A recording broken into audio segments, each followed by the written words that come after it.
A man stood in an unfamiliar realm, unable to recall how he arrived in this place. Darkness surrounded his body, but fragments of his life slowly began reassembling inside his confused mind.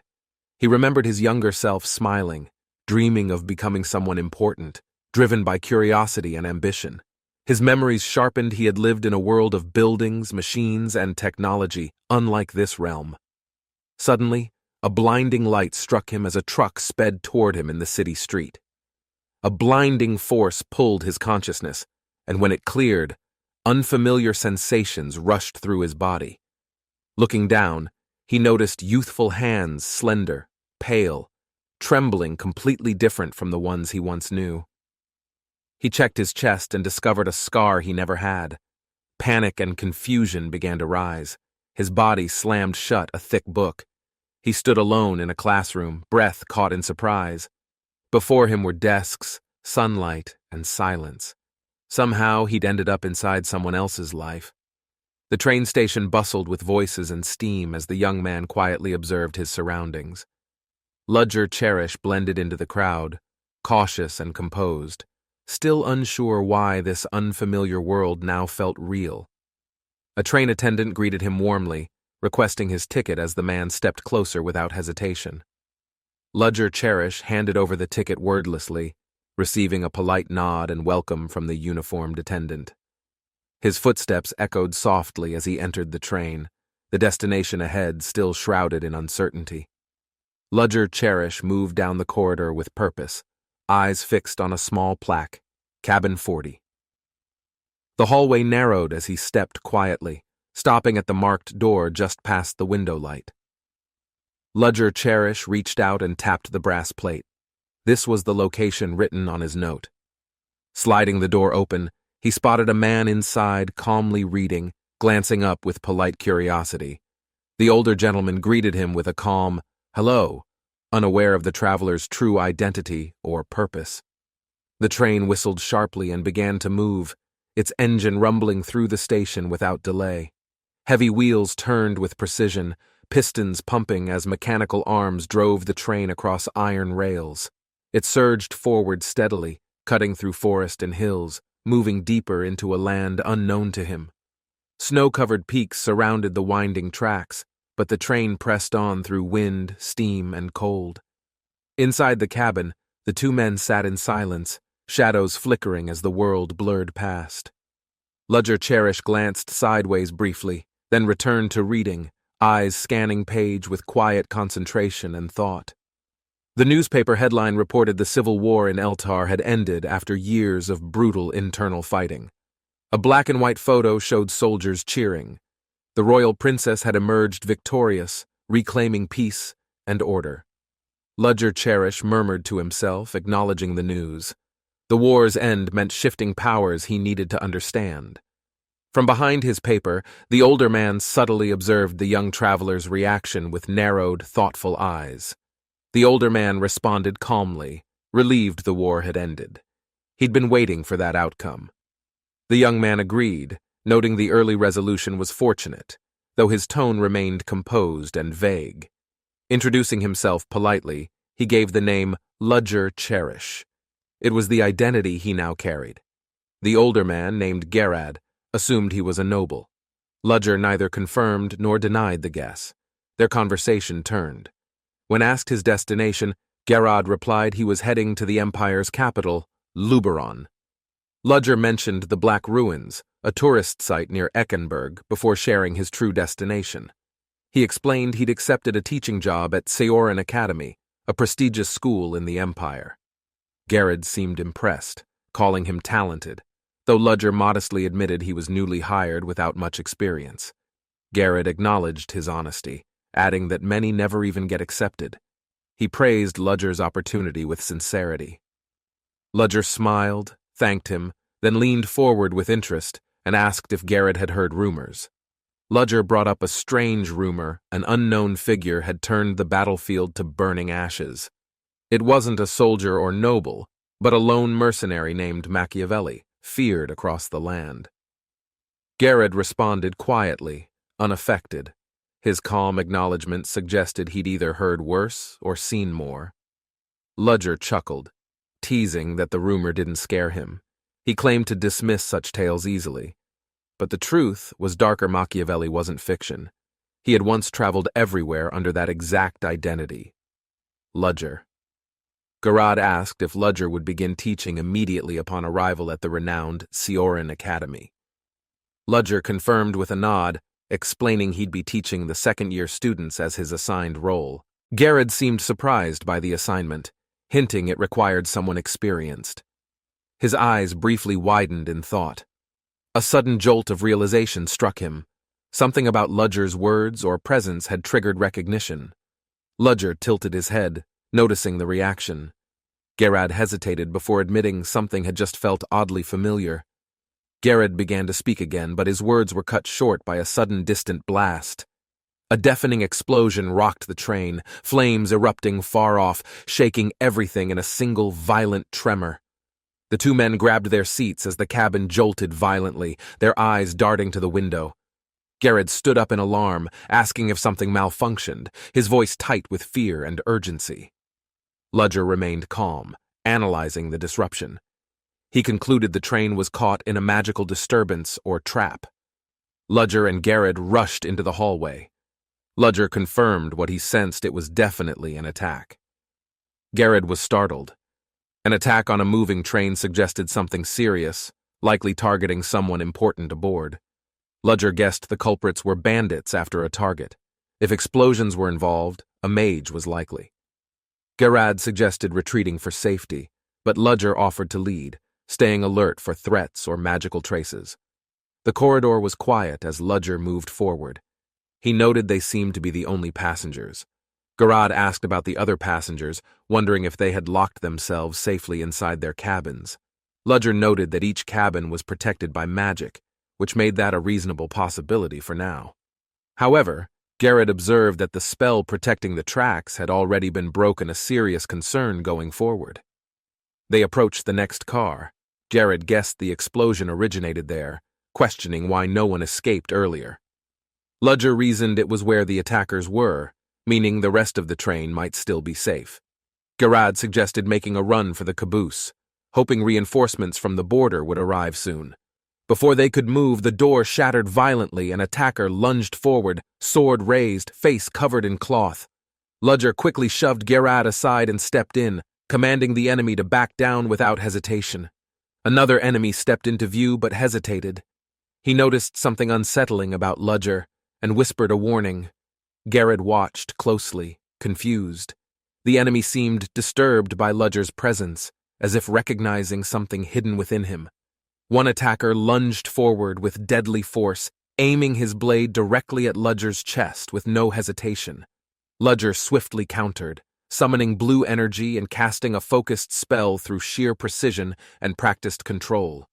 The magical force struck the attacker mid-air, blasting him backward with power that overwhelmed the narrow hallway. The unconscious enemy collapsed to the ground with a thud, while silence returned to the shaken corridor. Garad asked if the man was dead. Ludger calmly replied no, just magically paralyzed to prevent further trouble. Garad warned Ludger to stay cautious, but Ludger continued forward, determined to confront the fallen attacker. He calmly explained he only intended to ask questions, not cause further harm, just uncover the motive. Pointing directly at the injured man, Ludger asked firmly, "Why did you attack this train?" The man struggled to speak, groaning from pain. He began to chuckle weakly instead of answering.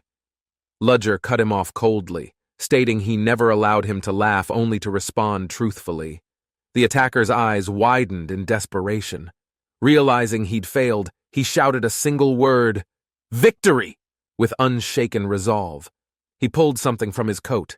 Ludger stepped forward, too late to stop the sudden movement. A hidden device activated with a sharp beep. Red numbers flashed, only seconds left before detonation. Ludger's face darkened.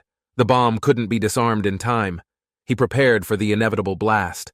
With a thunderous explosion, the train erupted in fire, the attacker consumed by his own final act. The train corridor lay in ruins. Flames flickered near shattered doors, and broken walls crackled under smoke. Among the wreckage, Garad stirred slowly. Wounded and disoriented, He pushed himself upright through the debris.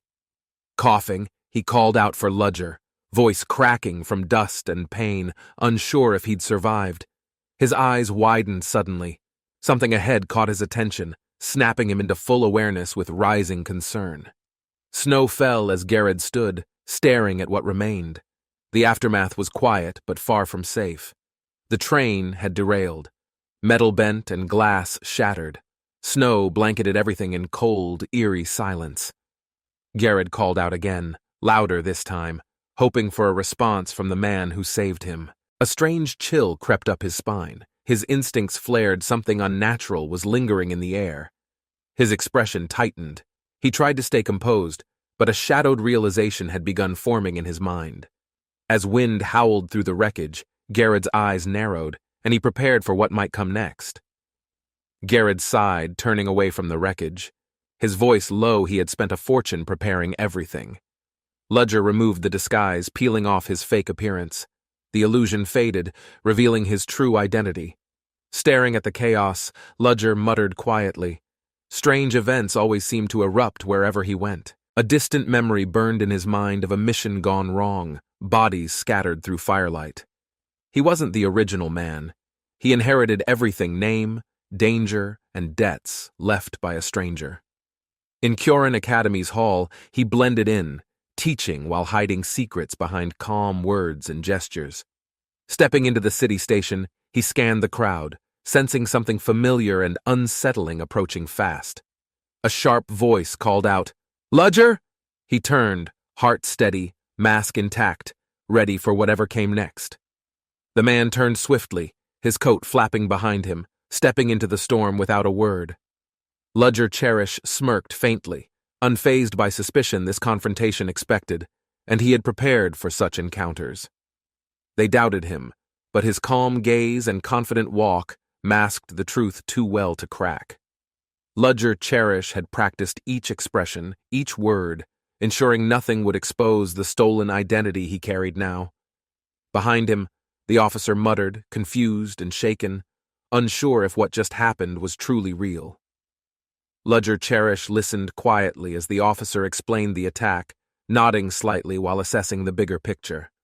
The officer continued casually, unaware that his words betrayed more than he intended in that brief moment. Without warning, the man struck with precision, slamming him to the ground before another word escaped. The officer gasped in pain, caught off guard, struggling to breathe as the grip tightened around him. The man's voice was calm accusatory. He had seen through the deception from the very beginning without hesitation. Ludger Cherish explained calmly the train passed through treacherous terrain, yet the ambush occurred without any resistance. Not only that, the bandits disabled the protective barrier, which should have been impossible under normal conditions. Someone from inside the train must have removed the spell of betrayal hidden beneath the surface.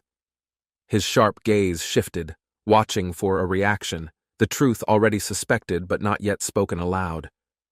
The officer's hand moved quickly, eyes locked with intent, blade unsheathed in an act of desperation. The blade was stopped mid-air. He grabbed the attacker's wrist, demanding answers without losing control. The man stayed silent. His refusal to talk confirmed suspicion he wasn't acting alone in this scheme. With a firm grip, he dragged the man down the hallway, determined to uncover the truth. Halfway through, he paused. Something echoed faintly, a noise that didn't match the rhythm of their steps. A loud clatter rang out. The captive shoved him back suddenly, using the sound as cover. Gunfire erupted from both sides. He tackled the traitor down, shielding them from the incoming bullets. Ludger Cherish crouched behind cover, trying to understand how enemies breached security so deeply and effectively. They weren't just bandits. Their tactics were clean. Trained, they had the coordination of professional soldiers. One of them noticed movement through the smoke, confused by the fact someone survived the crossfire. Ludger Cherish stood calmly, brushing dust from his jacket, asking what they meant by using all their bullets. The order was clear: kill him. All rifles were raised, fingers on triggers, no hesitation shown. But his eyes narrowed sharply. He had already seen something they hadn't noticed in their haste. One man pulled the trigger, but nothing happened, only a soft click echoed in sudden confusion. Panic spread fast. None of the weapons worked, despite being fully loaded and checked beforehand. One soldier stepped back, eyes wide. He finally realized they weren't fighting just anyone. That man wasn't normal. The air shimmered as magic symbols spun around his arm, glowing brightly with controlled magical energy. Shouts rang out from the enemies he was a mage, and they finally understood the sudden failure. They blamed his magic for disabling their weapons, fear creeping in as they scrambled to regroup. His eyes stayed fixed, reading their panic, ready to respond before they found another way to strike. With a swift motion, he summoned energy forward, clashing it directly against their incoming magical assault. His expression hardened. He recognized the spell being formed. It wasn't ordinary. It belonged to the council. One of the enemies stepped forward, lightning crackling around him, speaking with arrogant confidence and control. From above, more figures landed. The situation grew worse, but he stayed focused and measured their strength. The enemy mage smirked, warning that surrender would grant a painless death, still hoping to intimidate. But he reasoned silently the man was likely a fourth circle mage, unaware of who he'd provoked. He had already calculated everything from the train's speed to the remaining distance before the next station. It would be minutes before they left the mountain zone, his last chance to disappear unseen. He knew they'd never expect anyone to jump now, especially not in terrain this unstable. The enemies panicked when they saw it. He had leapt, vanishing out the side without hesitation. They looked everywhere, but no trace remained. One finally admitted he might have truly jumped and escaped. One guard collapsed with a blade to the back. They realized too late he never truly fled. Shouts erupted. He was seen above, standing confidently atop the moving train as wind howled around him. Questions spread among them. Was it teleportation or a levitation spell? No one knew for certain. Their leader barked orders. There was no time to argue. They had to chase him immediately. They rushed up the train, shouting commands. He stood waiting, forcing them to fight on his terms. Wind sliced past him as he leapt across carriages, eyes focused and movements sharp with precision. The enemies spotted him again, shouting orders, rushing through the narrow train corridor in hot pursuit. He slid smoothly into the next car, hand brushing something along the frame before vanishing inside. A sudden blast erupted flames swallowed the doorway, throwing the front pursuers off their feet in shock. One enemy froze, realizing the explosion was planned. They hadn't expected him to prepare this far ahead. One of them paused, thinking this enemy didn't behave like the common mages they were used to. He cast spells calmly, with no gestures or chanting. That precision made him more dangerous than expected. Another enemy narrowed his eyes. He questioned whether they were facing a mage or something even more capable. A loud, metallic sound echoed. They turned and saw the train cars begin to separate suddenly. Realizing too late, they rushed forward. He was disconnecting the cars, cutting off their path completely. The realization hit him this wasn't about defeating them. Their enemy never intended to stay and fight. He was only buying time, disrupting them just enough to carry out a separate objective unseen. They gave chase down the corridor, unaware he had already moved beyond their line of control. A powerful burst of magic shot through the air as the cars separated with roaring force. The severed train sped away into the forest, clattering along the rails toward a hidden destination. Snow fell hard as the team stood in frustration. Their plan was ruined by one man's actions. They cursed his escape. Now stranded, they couldn't afford to fail their mission because of him.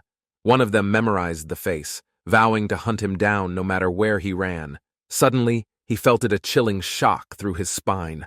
Something powerful surged in the distance nearby. Everyone turned at once, senses alert. A massive mana wave had erupted, but its source was unclear.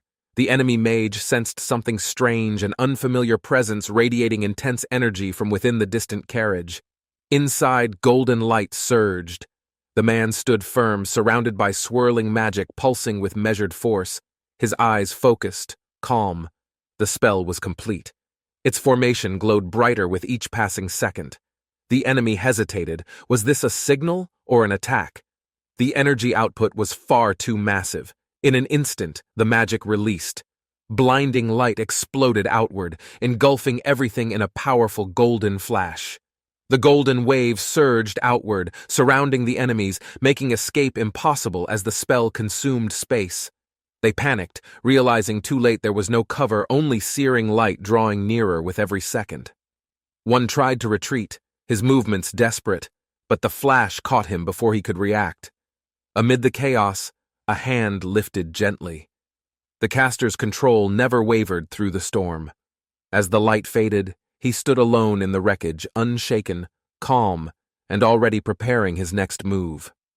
Ludger Cherish stood calmly amidst the ruins, asking softly if the chaos had finally reached its end. A charred figure emerged from the rubble, barely breathing. He acknowledged the survivor's endurance without emotion. The burned man stared, questioning everything. Why had this stranger destroyed them without even a warning? He answered coldly those men had no conscience. They attacked for power, not for anything worth defending. He muttered bitterly, realizing their cause meant nothing now. The people he trusted were gone forever. The scorched man sneered, calling him insane, far more ruthless than he had expected from the beginning. But the accusation bounced back. He reminded them who attacked first, who chose violence without warning. He asked plainly what gave them the right to judge after killing so many in cold blood. The battlefield still burned. He recalled their threat to hunt him down, blaming him for everything. He admitted calmly his plan was never confrontation.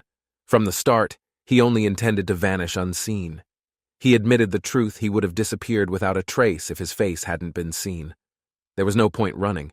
His enemies would chase him regardless of distance or time. The burned man stared, confused. He sensed something deeper, something far beyond his understanding or control. Suddenly, ice erupted from the ground, freezing him in place before he could utter another word. The mage's expression didn't change. He stepped forward, silent, ready to leave everything behind once more. With a thunderous crash, a figure in white armor descended, shattering the ground beneath their feet. The mage looked on silently as the new arrivals steadied themselves, eyes locked in silent recognition. The knight stepped forward confidently, assuring him not to worry, reinforcements had come right when needed most. Lifting their gaze, the knight declared their presence: the Knights of Cold Steel had finally entered the fight. Gunfire echoed through the corridor as bullets ricocheted off wood, warning of danger rapidly approaching. A squad of masked agents burst in, surprised their enemies used levitation magic during heavy storm conditions. Behind a glowing shield, the professor calmly deflected incoming shots, analyzing the attackers' formation and coordination. With power surging in his hand, he launched a magical burst, breaking their defense with precise aim. Using the momentum, he dashed forward like lightning, closing the gap before they could react or flee. One of the masked assailants froze in fear, eyes wide as the professor closed in without hesitation. The professor's glowing strike smashed through the first attacker, sending him crashing back with force and precision. Ludger Cherish turned mid-motion, redirecting his energy toward the next target, already calculating the opponent's response and escape. The second attacker hesitated, paralyzed by fear, as the professor's momentum shifted swiftly in his direction. With a piercing cry, the enemy was thrown against the wall, hitting it hard with a loud thud. After the mission ended, the professor calmly entered the room, his face unreadable beneath composed eyes. Ludger Cherish addressed the soldiers nearby, confirming the target's location while scanning the room for unexpected threats. Realizing the enemy escaped earlier, he clenched his hand, calculating who might have aided the retreat. With no time to waste, he ordered his team to prepare for immediate redeployment toward the next objective. Meanwhile, unaware of danger, students chatted inside the academy's central atrium, safe for now beneath the glass ceiling. He sat alone in silence, watching the window, reflecting on the battle's outcome and unanswered questions. A knock interrupted his thoughts. She entered, asking if he was injured during the recent terrorist attack. Ludger Cherish assured her he was fine, explaining that he was only deep in thought, not wounded. Veronica DeVille smiled with relief, gently placing a hand on her chest, thankful for his well-being.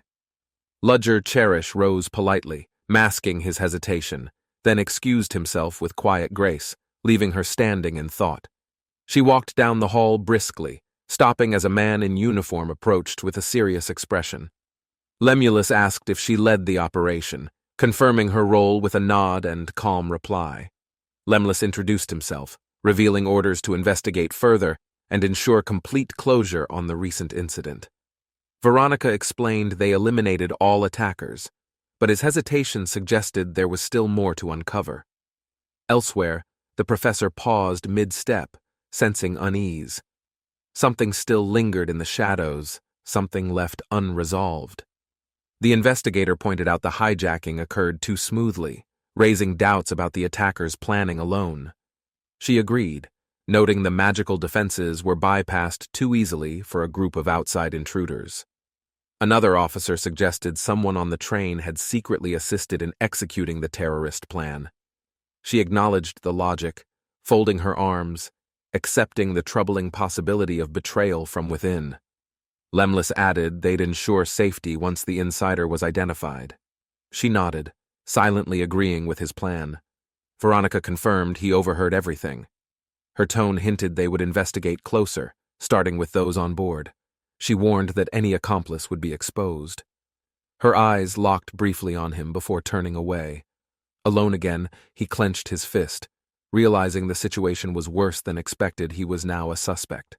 Orders were issued across departments. The Academy launched a full-scale inquiry under heightened security and strict surveillance. He braced himself. To survive, he must uncover the truth before they exposed the secrets he hid. Memories of execution and death haunted him. He remembered the noose, the blood, and his narrow survival. Authorities began their investigation, unaware of the deeper forces at play within the crowd and surroundings. Veronica watched silently, aware that many among them wore masks, each hiding secrets behind practiced expressions. Channeling her power, she activated a detection spell, seeking to expose any concealed magic users nearby. Elsewhere, Ludger turned quickly as concern rose. He felt the sudden energy shift ripple across the room. The officer handed over the updated guest list, noting it took longer than expected to organize correctly. Lemulus warned that some names might raise suspicion, asking the professor to investigate quietly and discreetly. Scanning the paper, the professor spotted an unfamiliar name, one that didn't match the original manifest. They reviewed the details together, identifying two names lacking records. Both had boarded without proper academy clearance. One name stood out. He remembered it tied to a known suspect who vanished near the mountains. The investigator squinted at the paper, something about one name catching his attention with quiet suspicion.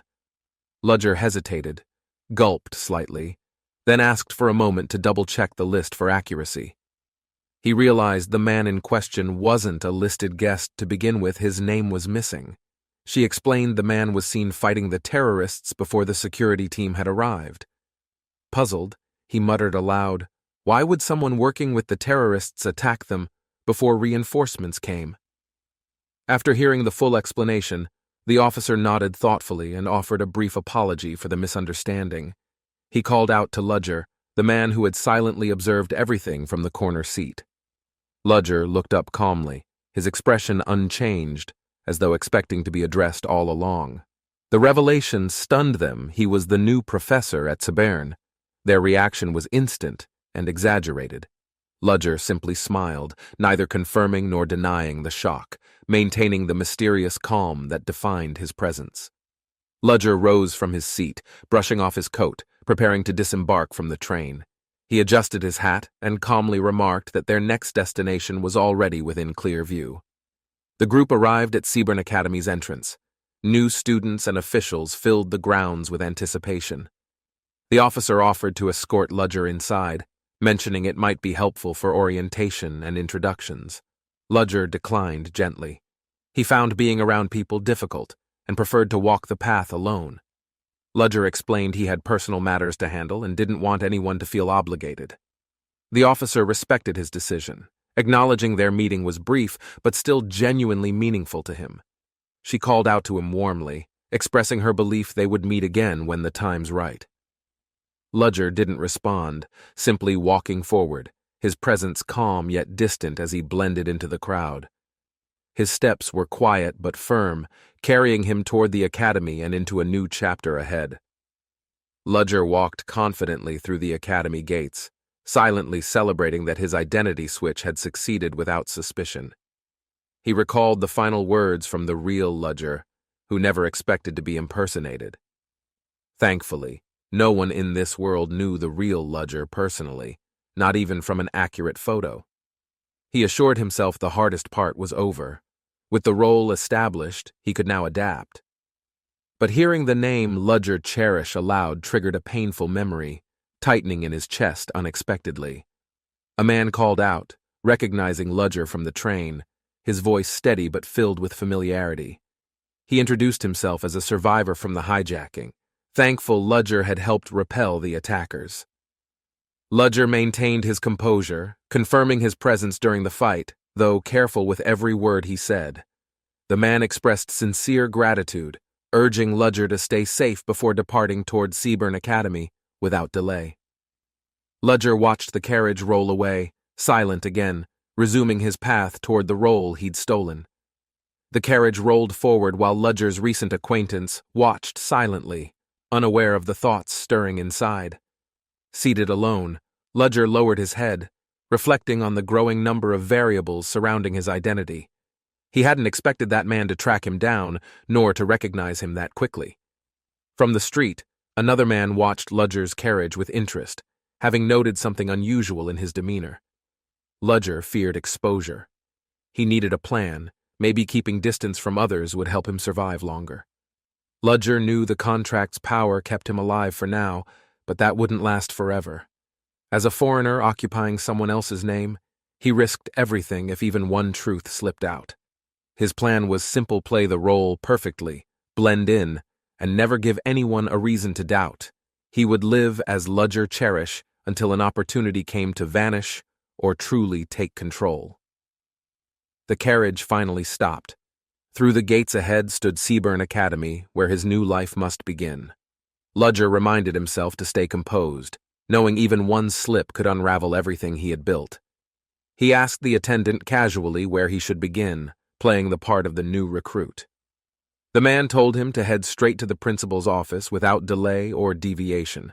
The academy's grand architecture towered around him, echoing with quiet, regal emptiness as he crossed the hall. He introduced himself calmly, stating his name with conviction, even if the real Ludger Cherish no longer lived. Ludger entered the grand office, his steps steady as he faced the academy's highest authority. The woman behind the desk remained silent at first, her expression unreadable as tension filled the room. Finally, she smiled coldly. She was Elisa Willow, Sioran's president, and she had been expecting him. Morning sunlight poured through the academy window as Willow stepped into the headmistress's grand, golden chamber. Willow asked about the terrorist incident, her voice smooth, as if rehearsed behind layers of polite concern. Ludger Cherish replied coolly, minimizing the event. His calm masked the tension beneath. He couldn't reveal too much. Her smile widened, praising his survival, but her words hinted more about image than true empathy. Ludger Cherish studied her quietly. Something was off. Her aura, her tone. She wasn't as ordinary as expected. Ludger Cherish sensed the president's curiosity might be deeper than it appeared. Was she testing him silently? He wondered if she already suspected his identity, but her pleasant expression gave away nothing noticeable. Willow leaned forward with a grin, teasing his seriousness. Ludger Cherish forced a polite smile in return. Without pause, she handed over a detailed contract. Ludger Cherish hesitated, noting the overly meticulous fine print. As he skimmed the terms, he muttered inwardly he didn't plan to stay long anyway. As Ludger Cherish examined the contract closely, his eyes widened at the salary 50 imperial gold coins monthly. He mentally calculated the conversion. That was worth millions in southern currency, an outrageous amount for teaching. The president watched calmly, asking for his thoughts. Her confidence made the offer even more tempting. Ludger Cherish smiled faintly. This offer was more than generous. It completely changed his plan to leave soon. Still wary, Ludger Cherish reminded himself, such high pay meant higher risks. His disguise had to be perfect. Ludger Cherish recalled the moment he impersonated a professor to escape a dangerous situation involving armed pursuers. Though the academy saved him, it was unintentional. Now he was entangled in a larger scheme. He knew backing out was safest, but survival meant adapting. He agreed silently while scanning the contract. The president handed him a pen, her expression unchanged.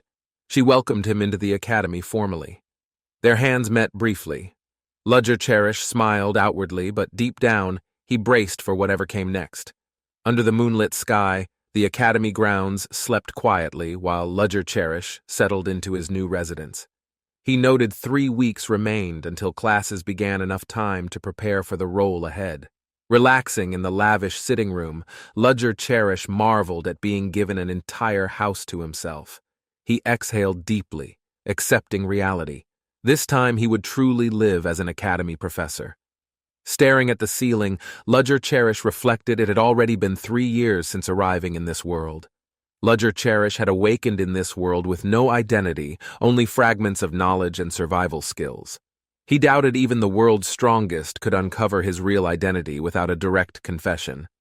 Despite circumstances, Ludger Cherish earned credentials, secured documents, and posed as a professor using flawless forged records. Though it started as a job, Ludger Cherish sensed fate had steered him toward this strange path. Reviewing the letters, he realized the original Ludger Cherish had no deep ties. His disappearance wouldn't raise suspicion. Ludger Cherish stood up, deciding to explore the school grounds before starting deeper preparations for classes. His stomach growled loudly, reminding him that survival also depended on regular meals, not just caution. He sighed, realizing he hadn't eaten anything since arriving at the academy's main building earlier. Outside, the night faded quietly into morning, soft light stretching across a clear, peaceful sky. Now seated at a rooftop cafe, Ludger Cherish ordered breakfast, ready to blend in as a professor. Ludger Cherish calmly drank tea and reviewed academy rules, ensuring he missed no detail before teaching. Despite the solid documents, he knew deeper verification could expose flaws, especially against sharp investigators. A familiar figure approached quietly, someone disguised, cautious, slipping into the cafe with a hidden agenda. The hooded woman expressed concern, relieved by Ludger Cherish's safety, her voice low but sincere in tone. He remained quiet, masking emotion. Around them, the peaceful city life carried on without interruption. The hooded woman questioned his silence, mentioning how others began to suspect his sudden absence.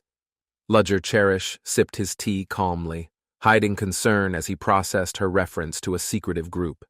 He gave a vague reply, claiming he had matters to handle before rejoining their operations.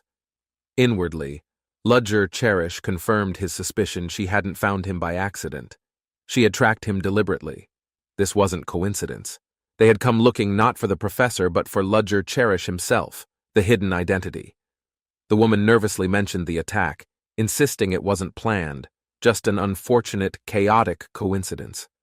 Ludger Cherish stayed calm, explaining he also needed deeper knowledge about the academy before taking real action.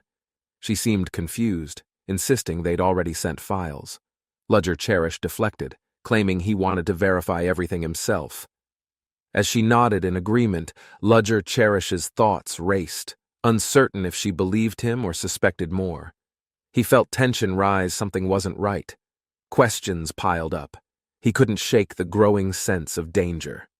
Ludger Cherish stayed composed, deciding to play along for now, avoiding any suspicion from his contact. He asked carefully about the mission, hiding nerves while trying to gather more useful information fast. The woman casually confessed to assassinating targets, her voice chilling, revealing twisted pride in her actions. She smiled darkly, describing how traitors were executed with burning magic, no evidence, just ashes and fear. Ludger Cherish's instinct screamed this wasn't right. He had to extract himself from this meeting immediately. The woman flinched, realizing her words might have gone too far in front of Ludger Cherish. She quickly apologized, admitting she should have verified herself before saying too much out loud. Ludger Cherish stayed calm, asking directly why she had chosen to meet now after disappearing for weeks. She confessed the group had grown suspicious of his silence and needed him to clarify everything. Her voice trembled, but Ludger Cherish cut her off coldly. He needed her quiet to think clearly. Ludger Cherish slammed his hand down, scolding her for the obvious outfit drawing unwanted attention around them. He questioned her judgment harshly, demanding if she wanted to be exposed right there in public. He noticed her flinch at every word. She wasn't confident, she feared him deeply and instinctively. Sighing, Ludger Cherish shifted the conversation, asking how many people had joined the secretive organization recently. She quickly responded 31 core members and 7 second-order initiates had successfully passed the entrance tests. She explained the other first-order members had arrived and were already settled into their positions quietly. Ludger Cherish turned away, signaling the meeting was over. He had heard enough for now. Surprised, she asked if she was allowed to accompany him to the designated safe house. Ludger Cherish snapped coldly, questioning who gave her permission to act so freely in his presence. Terrified, she trembled again, unable to answer. Ludger Cherish cut her off, not interested in excuses. Ludger Cherish dismissed the meeting coldly, stating he'd only respond to higher-ranking orders, not lower ones. His tone sharpened further, making it clear he'd only move if commanded by equal or superior. He walked away without hesitation, each step echoing the authority he had just claimed over her. The woman stood frozen, realizing she'd misjudged him. This wasn't a man to be handled easily. Behind her, Ludger Cherish's thoughts turned grim. This agent and her mission were far more dangerous than expected. Ludger Cherish questioned the Academy's assassination targets. What if they had no connection to actual traitorous activity? His mind raced. Something didn't align.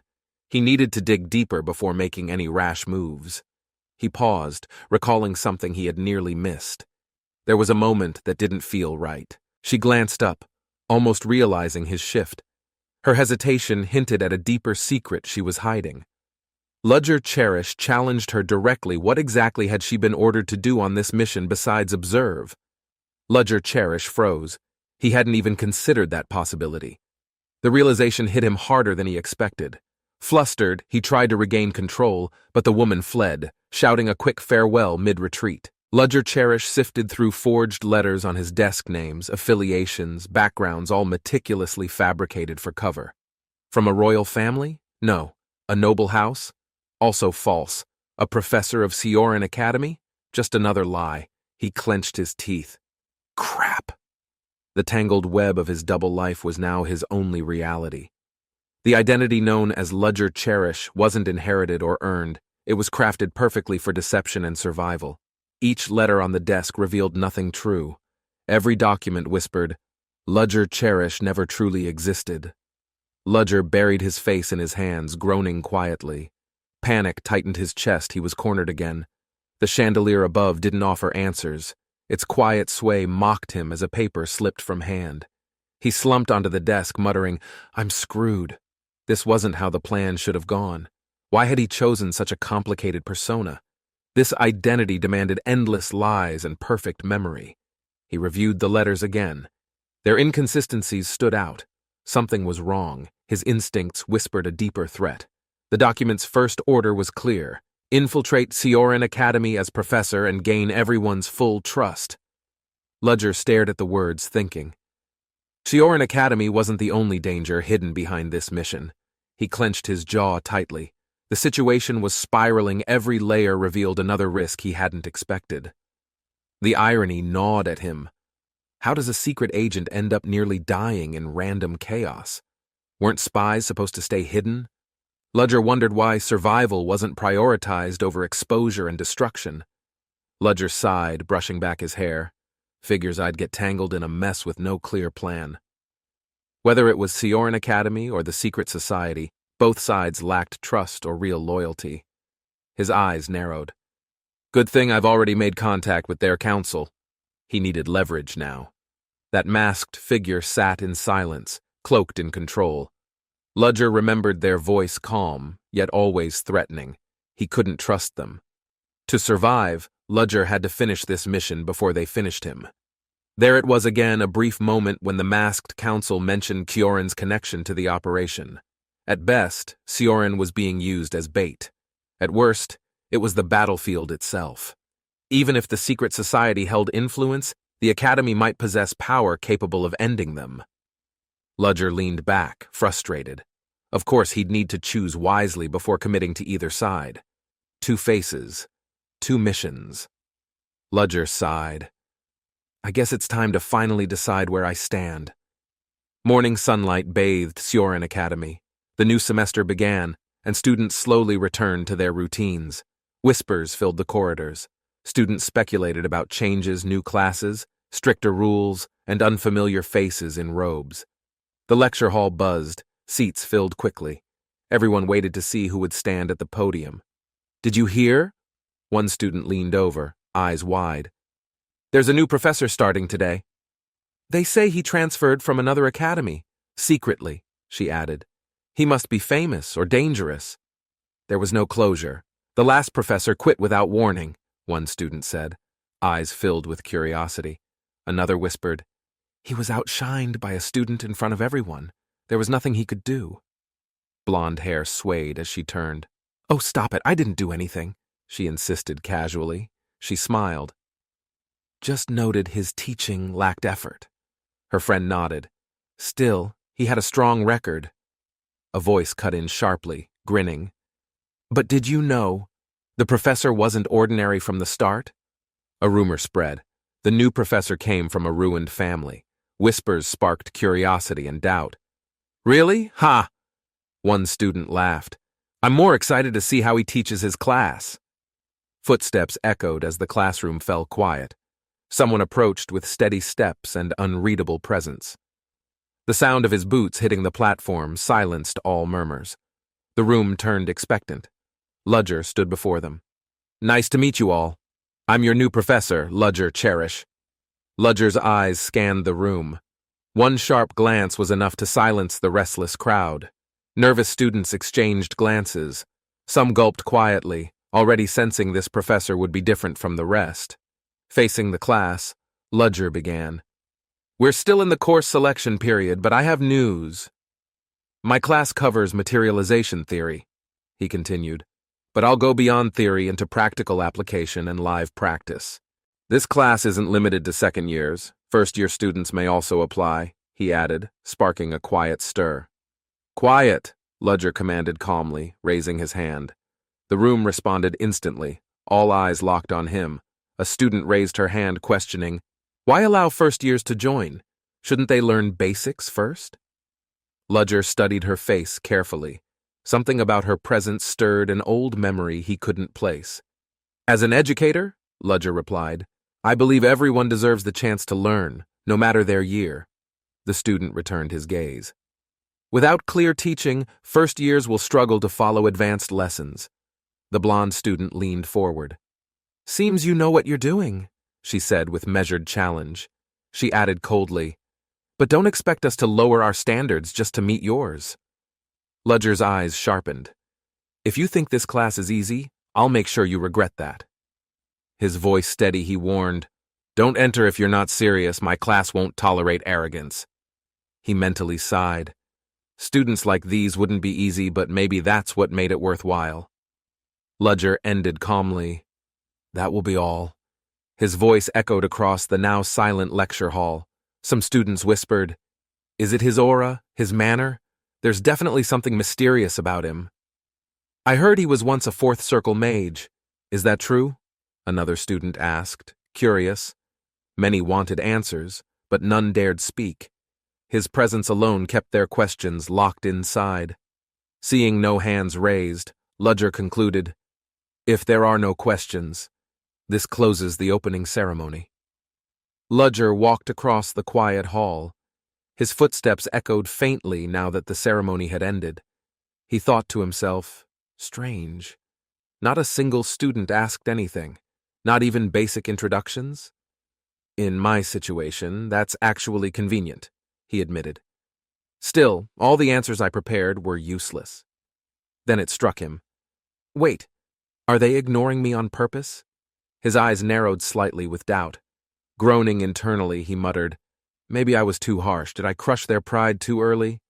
Ludger narrowed his eyes. Something felt strange. The hallway ahead was unusually silent and stiff. He walked forward, and several students instinctively shifted aside, keeping distance as if avoiding his gaze. One student panicked and sprinted past him, unable to meet his eyes. The tension thickened instantly. Students lined the hall in silence. Not a word spoken, only glances and hushed breaths filled air. Ludger froze. I had doubts, but it's true. His heart sank as he realized something deeper. A cheerful voice greeted him. Hello!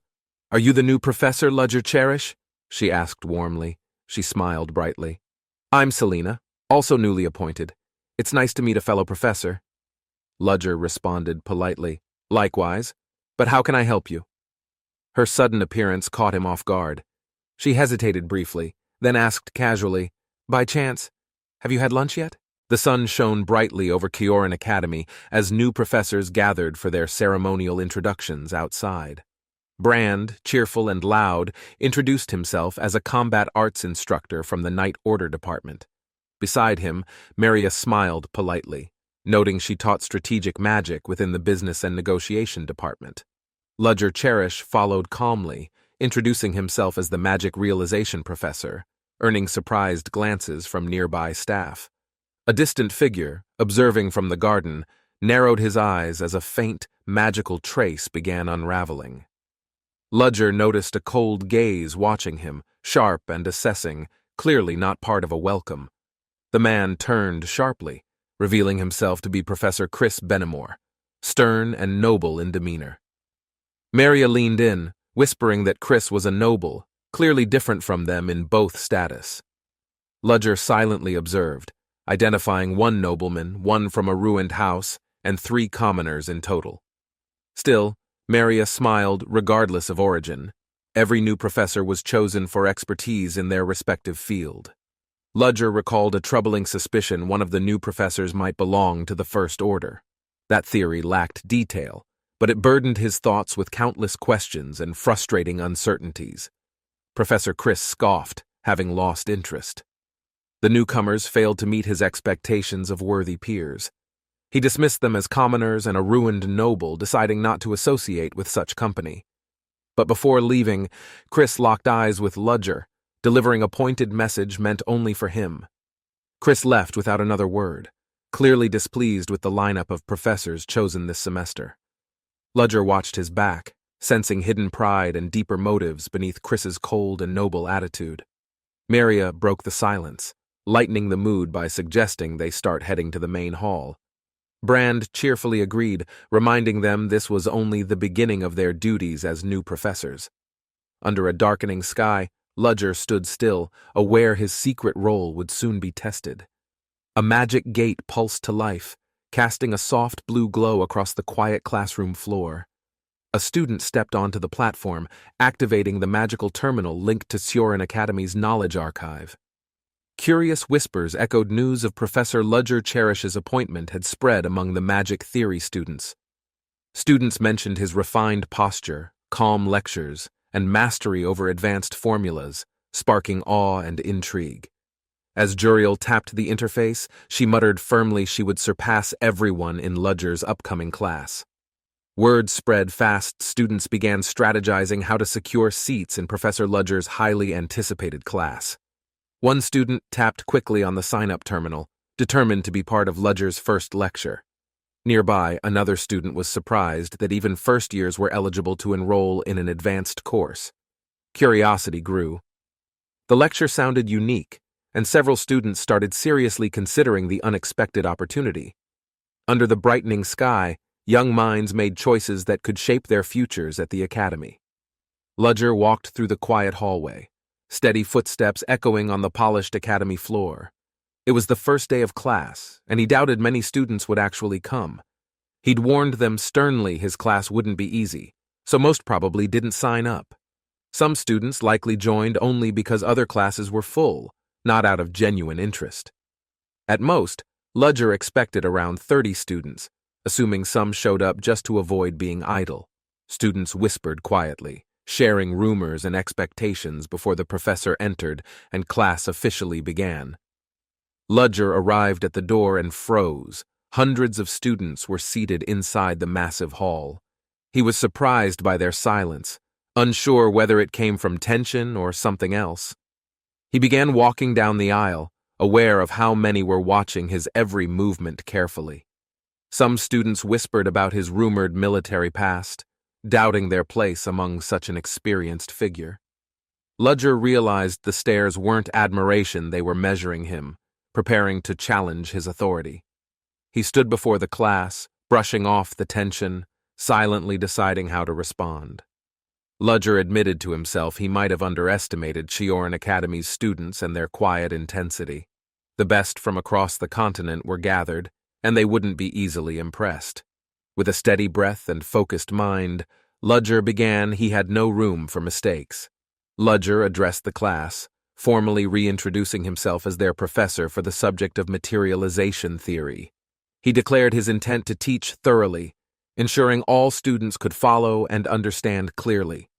A student abruptly raised his hand, asking whether the course was limited to 4 elemental specialties.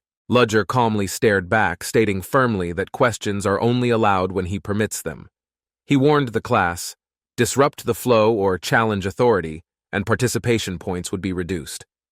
Ludger walked across the lecture hall, confirming he would teach the overall process of conjuration magic.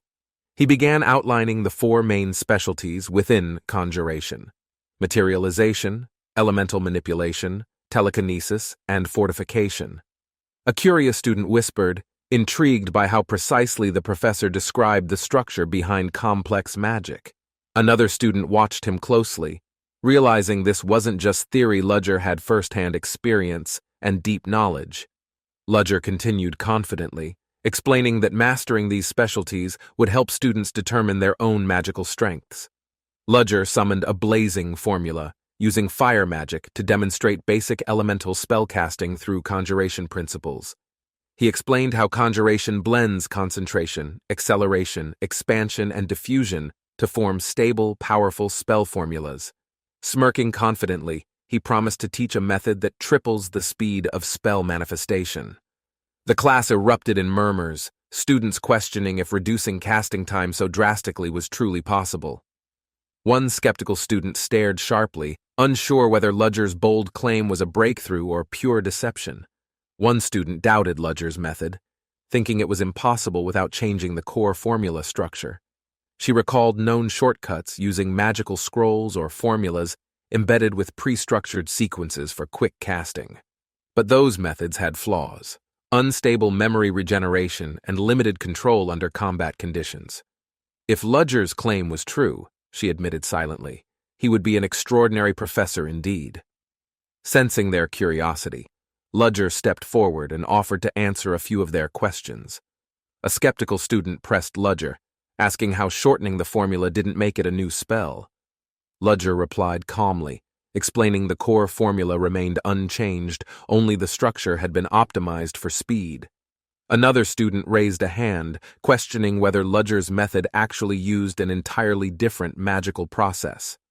A sharp student interrupted, confidently declaring that what Ludger described was completely impossible by current magical standards. Ludger stood silently at the front, eyes steady, as the room waited for his response. The blue-haired student raised her hand confidently, introducing herself as Flora Wayne, a representative student. Ludger's eyes narrowed slightly. Her claim was extraordinary, something he believed to be completely impossible to achieve. Other students exchanged whispers, stunned. "She's already solved it? Just like that?" Disbelief spread among their ranks.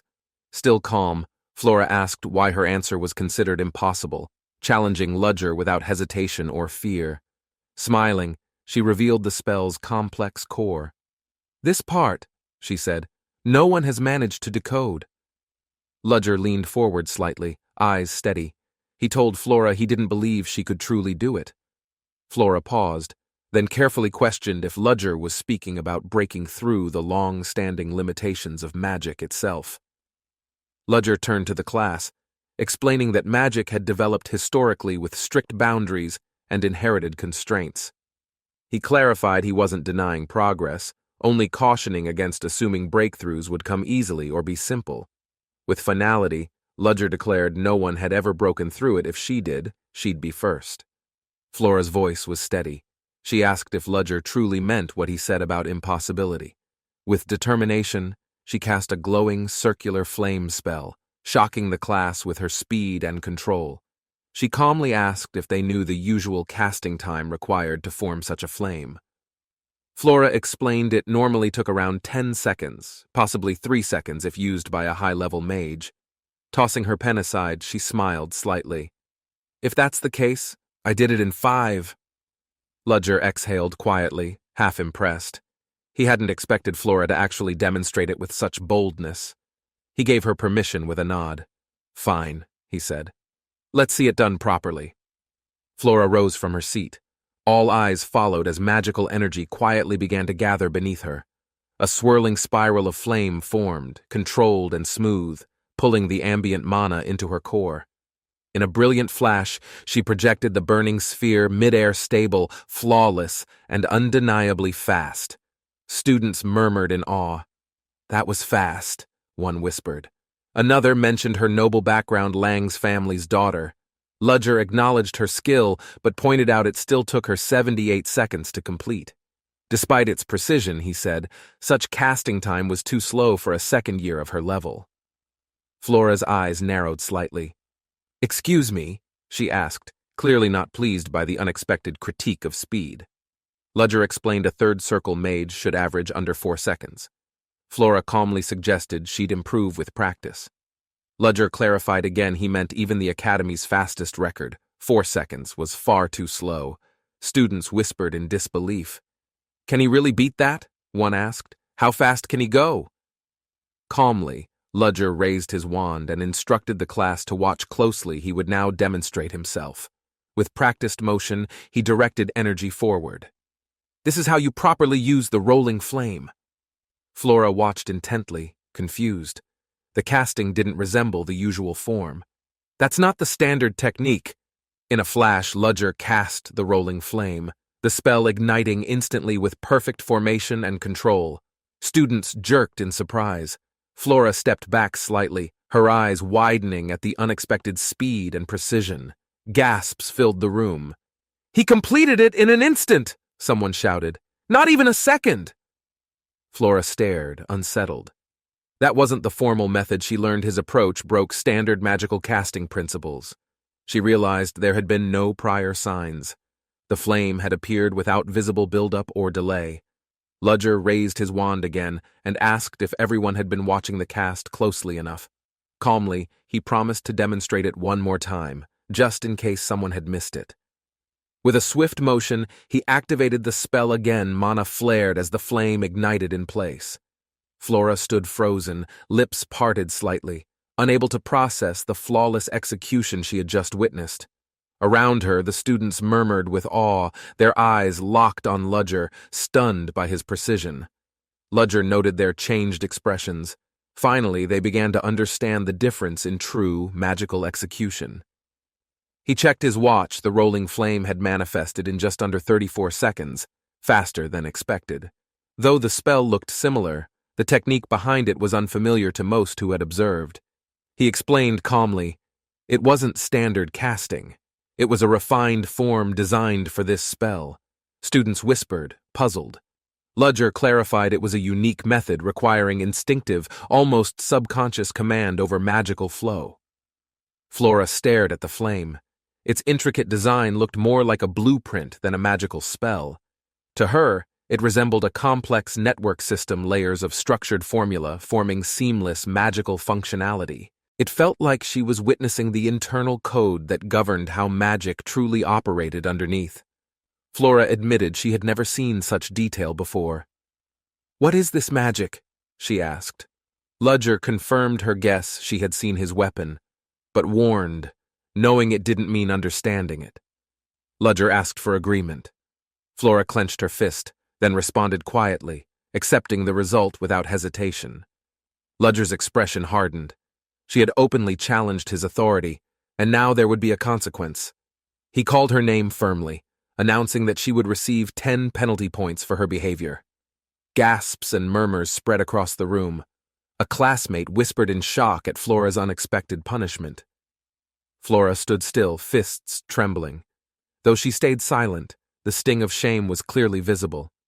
As Ludger turned to leave, he suddenly paused, drawing everyone's attention back toward the silent Flora. He acknowledged her earlier spell. Despite the challenge, he admitted her rolling flame casting had been perfect.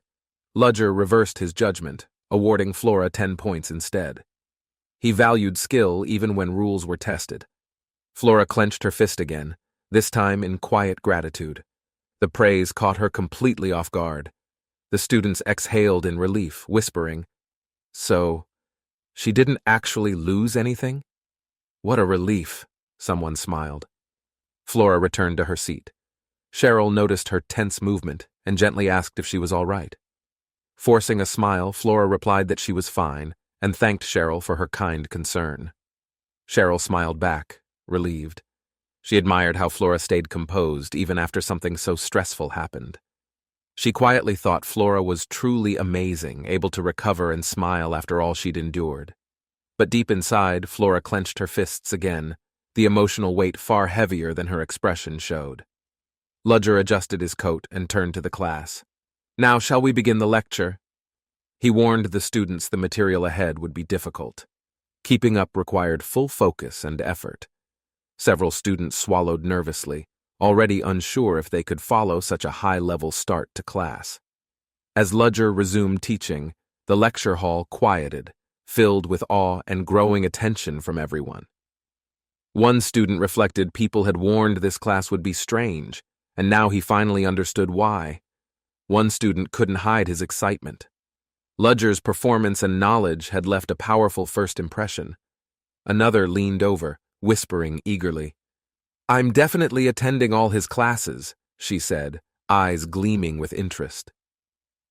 As the bell rang, the lesson ended. Ludger closed with a reminder to review today's lecture. The students began murmuring. A few stood up, overwhelmed. "I've never seen a lecture like that." Still seated, one student smiled faintly. Hard to believe. Someone like him was called a substitute. A noble student mocked him openly, smirking. "You lack everything, that's why you're just a commoner." The boy remained silent, gripping his book tighter. His eyes stayed calm, but something inside him shifted. Javon stood arrogantly on the steps, arms crossed, glaring down at the student seated below. The seated boy turned, startled, unsure why Javon had singled him out with such hostility. Feigning innocence, the boy scratched his head, blinking wide-eyed. "Oh, were you talking to me?" Javon's temper flared. He stepped closer, demanding, "Are you mocking me right now?" With clenched fists. "I swear I wasn't," the boy stammered, as Javon declared his noble lineage with rising fury. Silence fell across the classroom as a blue-haired student slowly turned to face the growing tension. He descended the stairs confidently, his gaze firm. "Must I intervene because you can't handle yourselves?" Javon tightened his grip on the boy's collar, smirking. "You think this clown deserves protection?" The newcomer's voice was cold. "Let go now, or you'll regret embarrassing yourself in front of everyone." Javon's pride flared. With a flash, he raised his hand, ready to strike and teach a lesson. The blue-haired student stared silently, unreadable. No emotion crossed his face despite Javon's growing aggression. Javon hesitated mid-swing as the boy coolly responded, "Go ahead." The confidence in his voice was unshaken. The boy took a step forward, his eyes locked on Javon. "I said, go ahead." He added calmly, "Sioran won't protect you just because you're noble. Didn't you read the warning letter?" He turned, addressing the room. "Also keep your voice down. You're not the only one here." Javon clenched his jaw, furious. Without another word, he turned away and stormed off in frustration. Before leaving, he shouted over his shoulder, "You wait and see!" His pride had clearly been wounded. Aiden exhaled in relief, shoulders relaxing. The tension in the room finally began to fade away. Turning to his classmate, Aiden smiled gratefully. "Thanks for helping me. I'm Aiden," he introduced himself. The blue-haired student nodded. "I'm Leo. No thanks needed. I hate arrogant nobles who abuse their status." Aiden grinned brightly. "You're such a nice person." Leo ignored him, which made Aiden slightly annoyed. "I'm leaving now," Aiden called out as Leo began walking. "Wait for me," he rushed after him. Leo didn't stop. You don't even know what's in your class guide, he said calmly, walking ahead. He glanced at Aiden's book. That's my next class too, do whatever you want, Leo added indifferently. Leo took a seat. By the way, you shouldn't be so nervous next time, he commented casually. Aiden poked Leo's shoulder playfully. I said I wasn't bumpkin. Anyhow, you haven't properly greeted me. Leo blinked. Oh, I didn't know I had to do that, he replied with quiet confusion. Leo added, You also need to learn how things work around here. This school's really different. He continued, There's someone called Ryden Klaus. The student was raised to be the next lord. Leo mentioned another. There's also Sarian von Ardelun, the third princess from the Golden Empire's lineage. Aiden leaned in. There are some nobles you should never mess with. They avoid involvement at all. Leo raised a brow. Oh, was that girl in class too? Aiden nodded slowly, uncertainly. Freppen von Herse walked past. She's a shadow seer and the most powerful student here at Seorin. Aiden whispered. Von Herse? One of the 3 Duke families. Best not get involved with them. They climbed the stairs. Is there anyone else? Leo asked.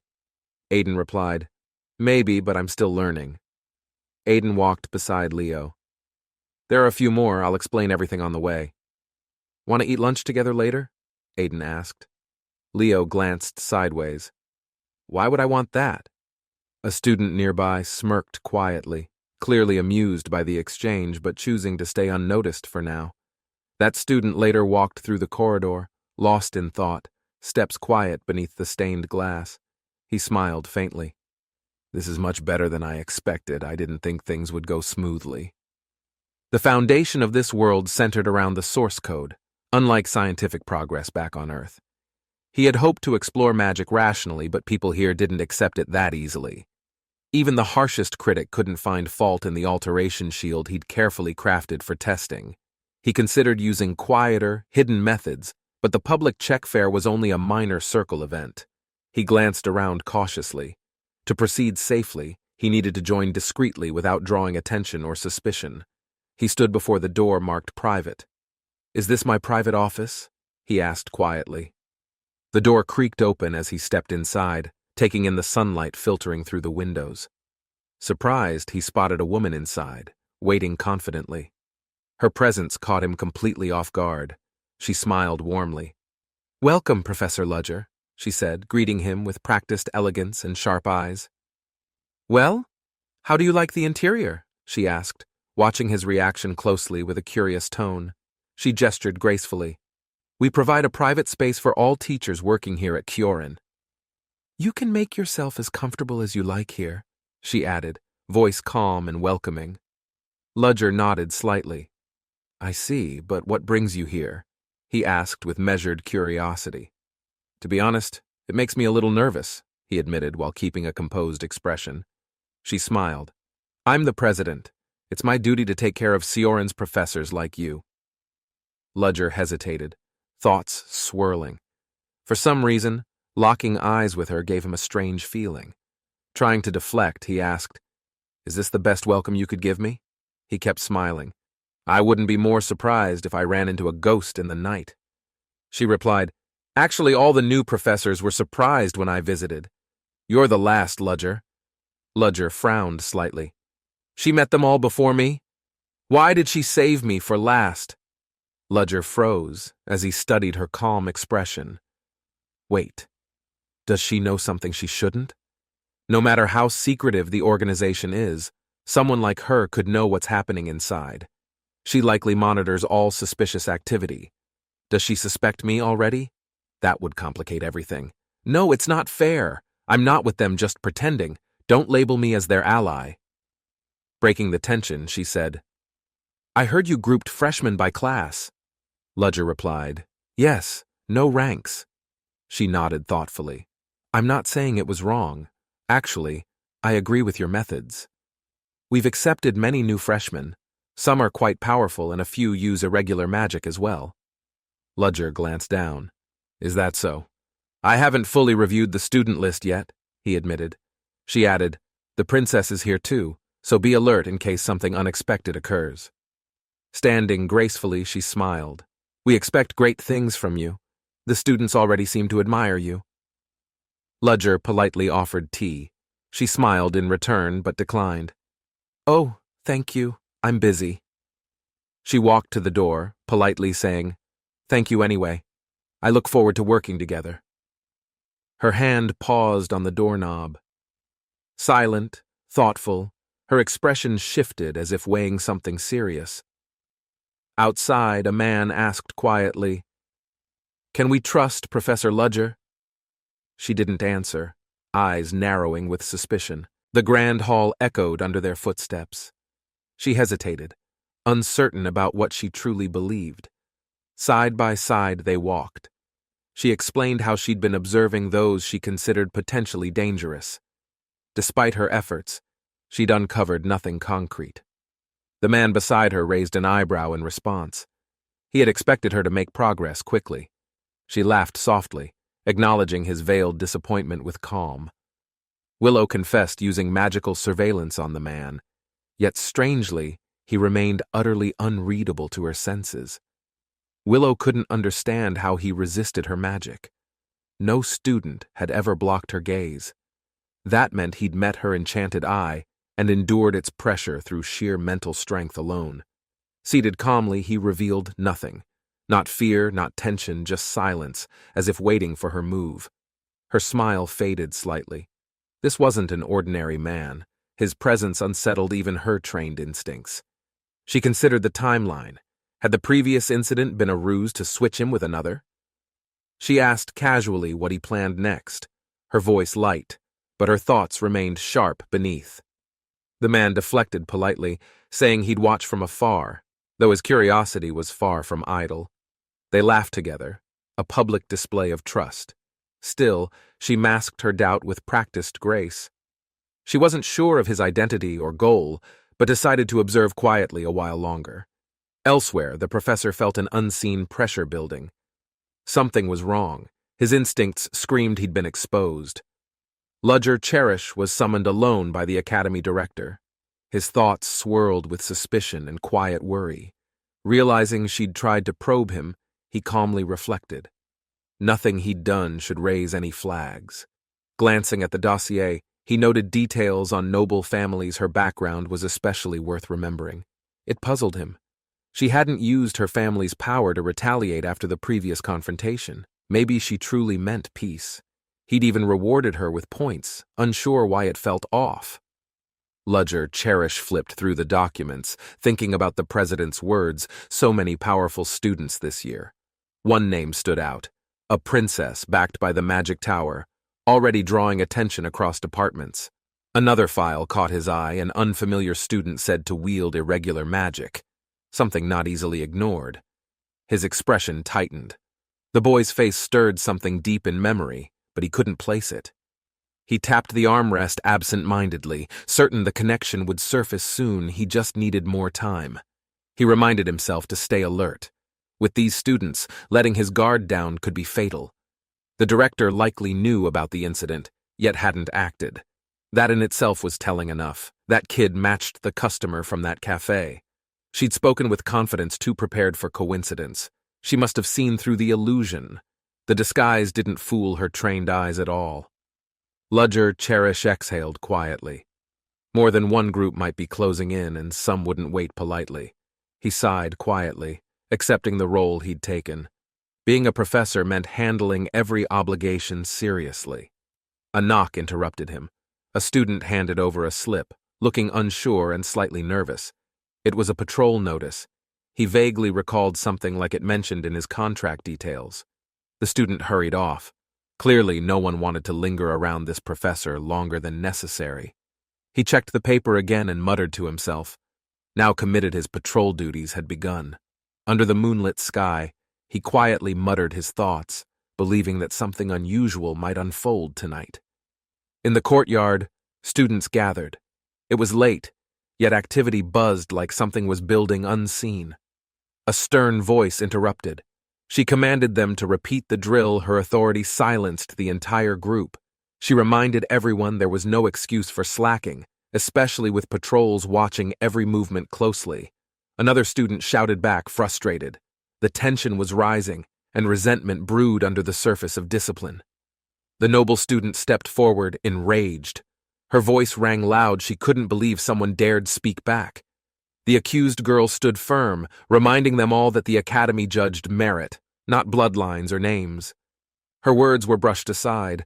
The noble smirked, insisting those rules were lies told to keep peace. Laughter followed. Other students mocked her silently, treating her status as proof she deserved to be beneath. She clenched her fists, rage building. Then came the command to grovel, apologize, and admit she was wrong. The girl turned without a word and walked away, refusing to give them any further satisfaction. Mocking laughter followed. The nobles thought her silence meant defeat, a quiet admission of her lower place. But rage flared behind the noble's composed face. Being ignored by a commoner felt unforgivable. She drew her wand in fury, voice shaking. Her pride wouldn't allow such disrespect to pass. A surge of magic exploded outward. Light filled the hall as her spell violently struck forward. The students nearby gasped in shock. None expected Lady Divinia to actually unleash a magical attack. A powerful wave of energy surged forward. The force roared through the air with terrifying speed. The girl's eyes widened. She had sensed it too late. There was no way to dodge. She raised her arms instinctively, bracing herself. The blinding light engulfed her with deafening force. Sparks scattered in the air. The magic left behind only a glowing trail of fading energy. The spell had been blocked. Divinia spun around in disbelief, demanding to know who dared interfere. A calm, firm voice questioned her intent. This wasn't combat training, and the assault clearly crossed boundaries. Divinia tried to justify herself, calling it a duel. The girl calmly replied it wasn't even close. From above, the professor watched. A noble targeting a student this early? He found it ridiculous. His voice echoed coldly across the courtyard. Ocean Academy looked like a joke under such behavior. He landed calmly, stating that if it were a duel, he'd overlook it with a warning. But based on what he saw, this was clearly a one-sided magical assault. Not acceptable. Divinia argued it was her noble right. He dismissed that claim without hesitation. Authority meant nothing here. He reminded everyone, noble or not, all students at Chioran Academy were to be treated equally. Turning firmly, he commanded her to follow him immediately. Her pride cracked, but she obeyed in silence. Divinia clenched her fists, voice trembling with rage. She couldn't hold her pride back any longer.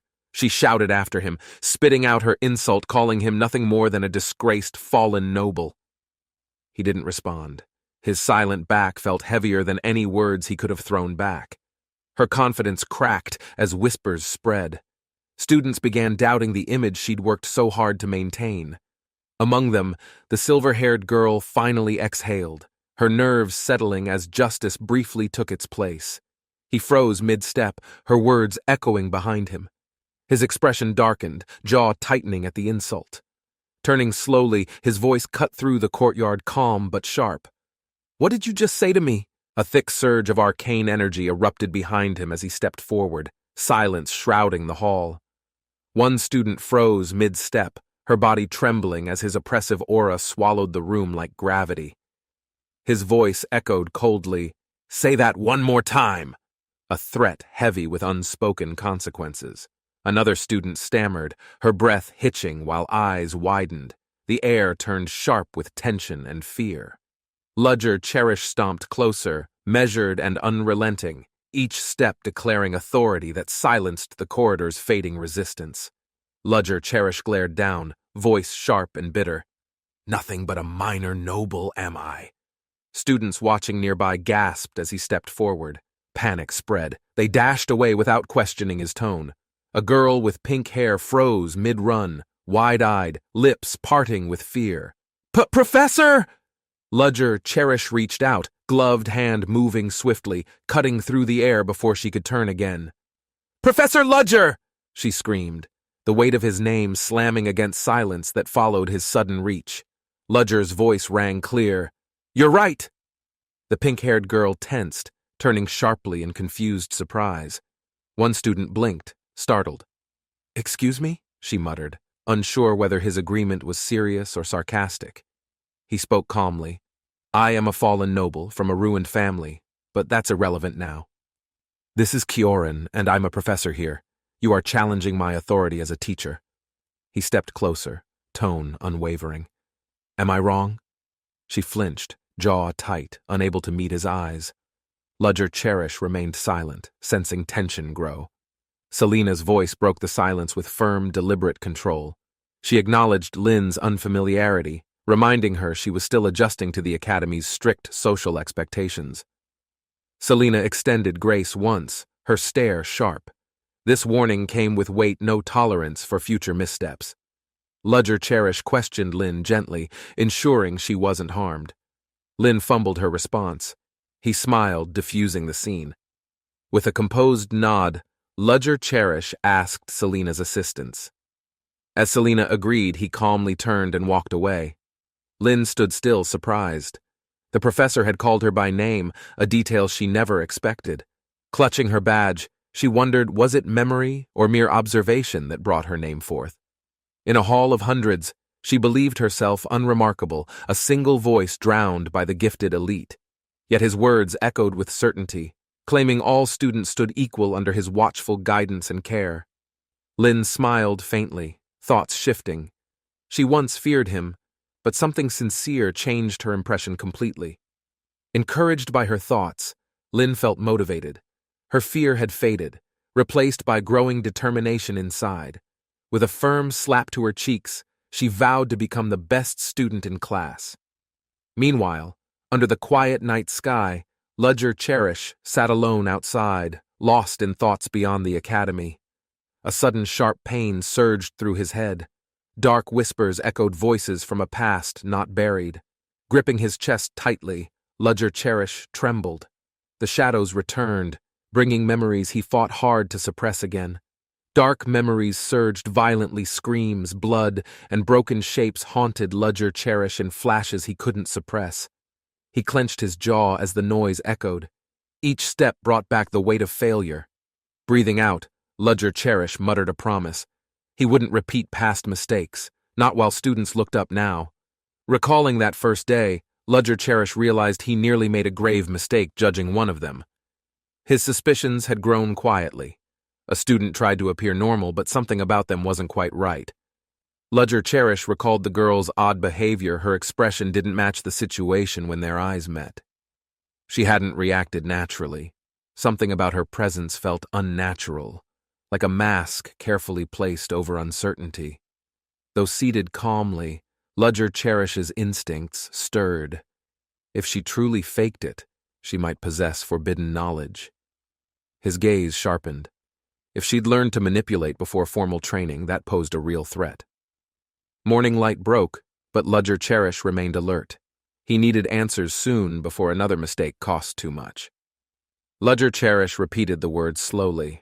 The idea of a werewolf lurking nearby was unexpected and troubling. He clarified the suspicion. Across the table, the students confirmed the rumors they'd heard the night before. Under the moonlit sky, students claimed to have seen dark shapes moving silently across the rooftops. Though skeptical, Ludger Cherish noted their fear. It felt like more than just another academy-born fantasy tale. What concerned him more was the mention of syntheseers, especially ones possibly originating from within Kyoran itself. Selena suggested the rumors might hold truth. After all, Kyoran had always been filled with mysteries. She leaned forward, curious. Ludger Cherish hadn't heard of Kyoran's deeper tales, an odd thing for a professor. Selena teased him playfully, noting his knowledge of ghost stories felt unusually specific for a scholar. Ludger Cherish deflected casually, saying he read reports, not stories. Her cheerful reaction slightly disrupted his composed mood. Before he could clarify, Professor Elric suddenly appeared, asking about his battle during the recent first session. Ludger Cherish mentioned a technique that reduced casting time. The term caught the girl's interest immediately: source code. Whispers spread through the classroom. Students leaned forward, drawn in by the mention of something seemingly revolutionary. One of the students asked directly. Ludger Cherish confirmed with a calm nod, drawing even more attention. The girls reacted with awe. To them, such an advancement sounded almost too good to believe. Around the room, students exchanged surprised glances. Notes scribbled quickly. The rumor was no longer just rumor. Ludger Cherish noticed the attention. Curiosity surrounded him, but he hadn't expected it to spread so quickly. One student explained everyone was now interested in the unique nature of his magic and technique. Ludger Cherish calmly chewed his food, weighing whether the interest was genuine or something more opportunistic underneath. They pressed further, asking why he hadn't approached the magic tower with such a revolutionary method already. Ludger Cherish remained composed. He knew sharing too much could provoke danger without strong support behind his knowledge. Tensions rose as a student whispered that incidents had started right after the academy's entrance ceremony. Another added quietly, Chris Rummage was injured, and he wasn't the only student recently attacked or followed. From afar, Ludger Cherish stood still beneath the moonlight. His expression hardened. This wasn't just a werewolf myth. The town slept quietly under the stars, unaware of the silent danger creeping through the shadows. A cloaked figure moved under cover of night. Ludger Cherish followed silently, gaze sharp, tracking every step. A beast emerged from the darkness, furred, clawed, and feral, its low growl sending chills down the alley.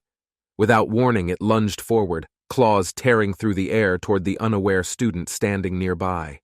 The monster's swipe missed by inches.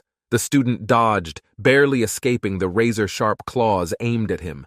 He dashed back instinctively, trying to widen the gap before the creature struck again with deadly speed.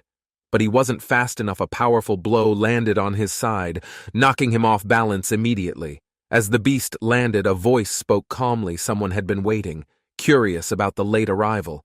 The beast snarled, annoyed. It mocked the greeting, expecting something more dramatic after so long apart. It rose to full height, calling Ludger Cherish brother. The word carried both familiarity and restrained hostility. Under the moonlight, Ludger Cherish stood firm. His eyes didn't flinch as he replied one word, Hans. Beneath the cold night sky, the streets whispered secrets as a mysterious man addressed his companion.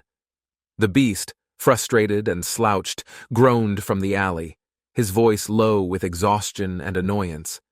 He stood up suddenly, fur bristling with frustration, explaining how a woman with a pool startled him. Ludger calmly approached, chiding him with sharp wit, reminding the beast chaos seemed to follow him always. Despite being an animal, Dals was unique, transforming unwillingly from a cat to a powerful werehound hybrid. Dals raised his paw, demanding the antidote urgently, his voice tense and his composure slipping quickly. Without hesitation, Ludger handed over the vial, and Dals plunged it into his arm without delay. His body trembled slightly as the antidote took effect, beginning to reverse his beastly transformation steadily. Grateful yet shaken, Dals acknowledged Ludger's help, unsure how long he'd endure without his timely intervention. Ludger recalled their first chaotic meeting facing an aggressive were-chihuahua.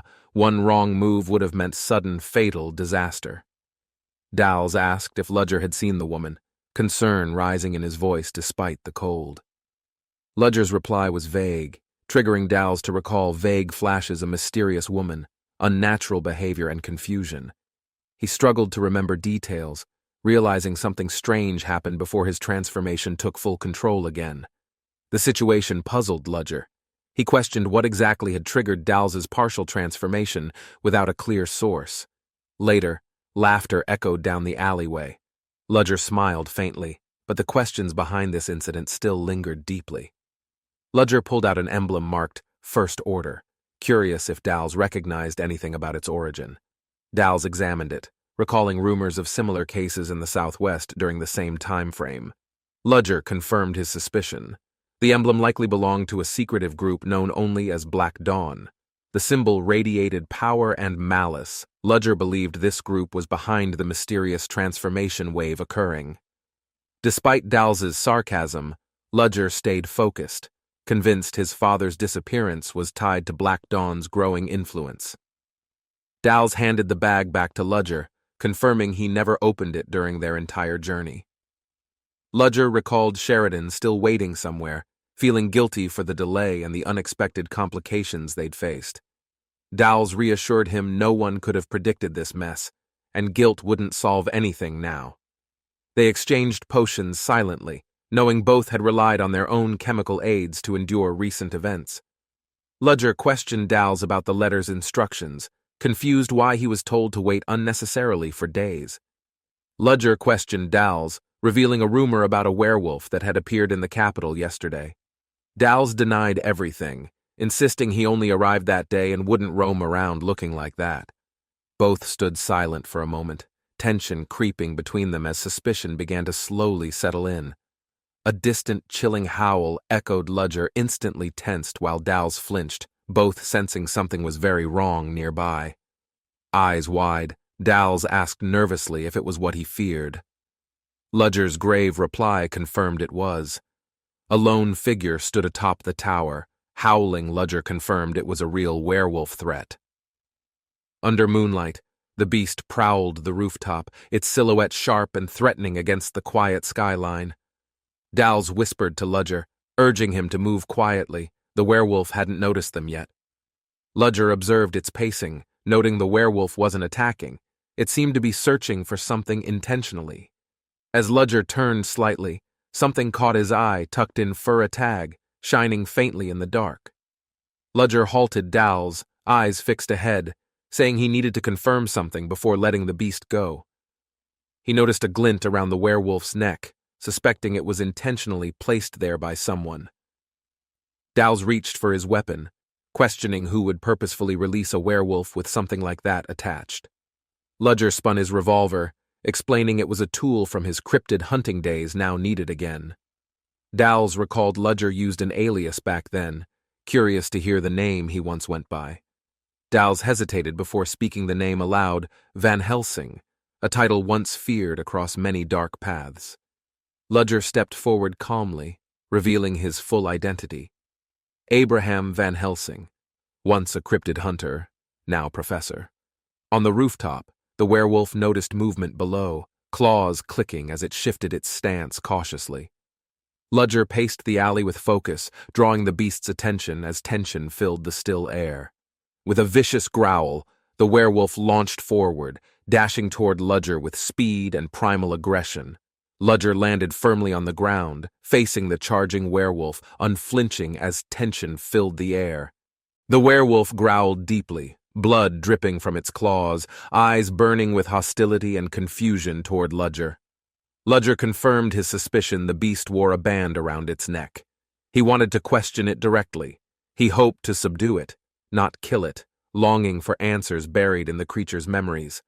The werewolf lunged, claws slashing through the air. Ludger barely dodged as the deadly strike passed within inches. Ludger activated a magic circle beneath his feet, enhancing his stance just before the werewolf's charge began. The werewolf swung violently, but Ludger dodged with precise movements, evading each deadly strike with swift positioning. Clashes echoed across the alley as Ludger held his ground, narrowly avoiding every blow with sharpened awareness. The beast lunged with a direct thrust, jaws wide, aiming to finish the fight in one blow. A blast of air followed the werewolf missed. Ludger remained standing, eyes sharp, coat fluttering from the force. Ludger smirked slightly, unfazed by the beast's power, as he prepared to end the encounter decisively. A glowing magic formation activated beneath him, surging with focused energy as layers of runes spun outward. The werewolf screamed as the spell hit directly, trapping it inside a spiral of light and force. With a heavy impact, the creature collapsed to the ground, unable to resist the magical restraint anymore. But suddenly dark energy flared from its body. Something unnatural began to stir deep within the restrained beast. Dowles peeked cautiously, wondering why the werewolf suddenly reacted so violently despite being restrained by magic. Ludger calmly explained he'd triggered ultrasonic waves inaudible to humans, causing the beast intense discomfort and confusion. He noted that such techniques saved resources, no need to waste expensive silver bullets on controlled situations. Holding a syringe high, Ludger prepared for answers, ready to uncover who engineered the beast's condition. With a sharp whistle, he signaled the beginning of the next phase, interrogating the creature through science. Ludger heard approaching voices, possibly authorities. He frowned, annoyed at the interruption during such a critical moment. The beast suddenly leapt upward, catching Ludger off guard as its movement grew more desperate and erratic. From above, the werewolf launched itself across buildings, forcing Ludger to react quickly before it escaped completely. Ludger drew his weapon mid-air, calculating the shot's trajectory as the creature continued bounding across rooftops. With perfect aim, he fired a projectile his specialized staff hoping to intercept the beast before it vanished again. Ludger's weapon spun through the air, its metallic tip trailing energy as it locked onto the target. The werewolf darted across rooftops. Ludger gave chase, determined not to let the creature slip away again. With a firm grip and steely gaze, Ludger swung forward, vowing not to lose the beast now. Guards spotted movement on the rooftop, shouting alerts as they rushed forward with swords drawn. The figure in black sprinted along the edge, cloak fluttering while avoiding the guards' line of sight. Two shadows raced across rooftops, both chasing the same goal but on opposite sides of the law. Without hesitation, he leapt through the air, body arcing downward like a silent shadow under moonlight. He landed with thunderous force, shaking the ground his mission had begun, and there was no retreat. The landing echoed through the rail yard, drawing attention from both guards and unseen threats nearby. He slowly rose, muttering to himself, carefully controlling his breathing before moving toward the railway edge. A gust swept through the open space as he scanned the rooftops for movement or danger. Confidently stepping forward, he adjusted his gloves and whispered, "Let's see how this unfolds tonight." A feral growl pierced the silence. He turned instantly, facing the beast, now emerging from the shadows. He spun swiftly, releasing a burst of energy that cracked the air and forced the beast back. But the beast recovered instantly, eyes locked on him as it darted forward without hesitation or fear. Its massive feet pounded the ground, gaining speed, aiming to crush anything standing in its path. The professor remained calm, sidestepped, and unleashed a precise spinning strike aimed directly at the creature's torso. The blade sliced cleanly through muscle and fur, causing the beast to stagger, blood spilling from the wound. With steady hands, he seized the relic, acknowledging his opponent's instincts with a calm, measured tone. The enemy stood firm, gripping his weapon tightly, fully aware that the confrontation was far from over. A surge of magic burst from the professor's core, illuminating the field with fierce, concentrated energy.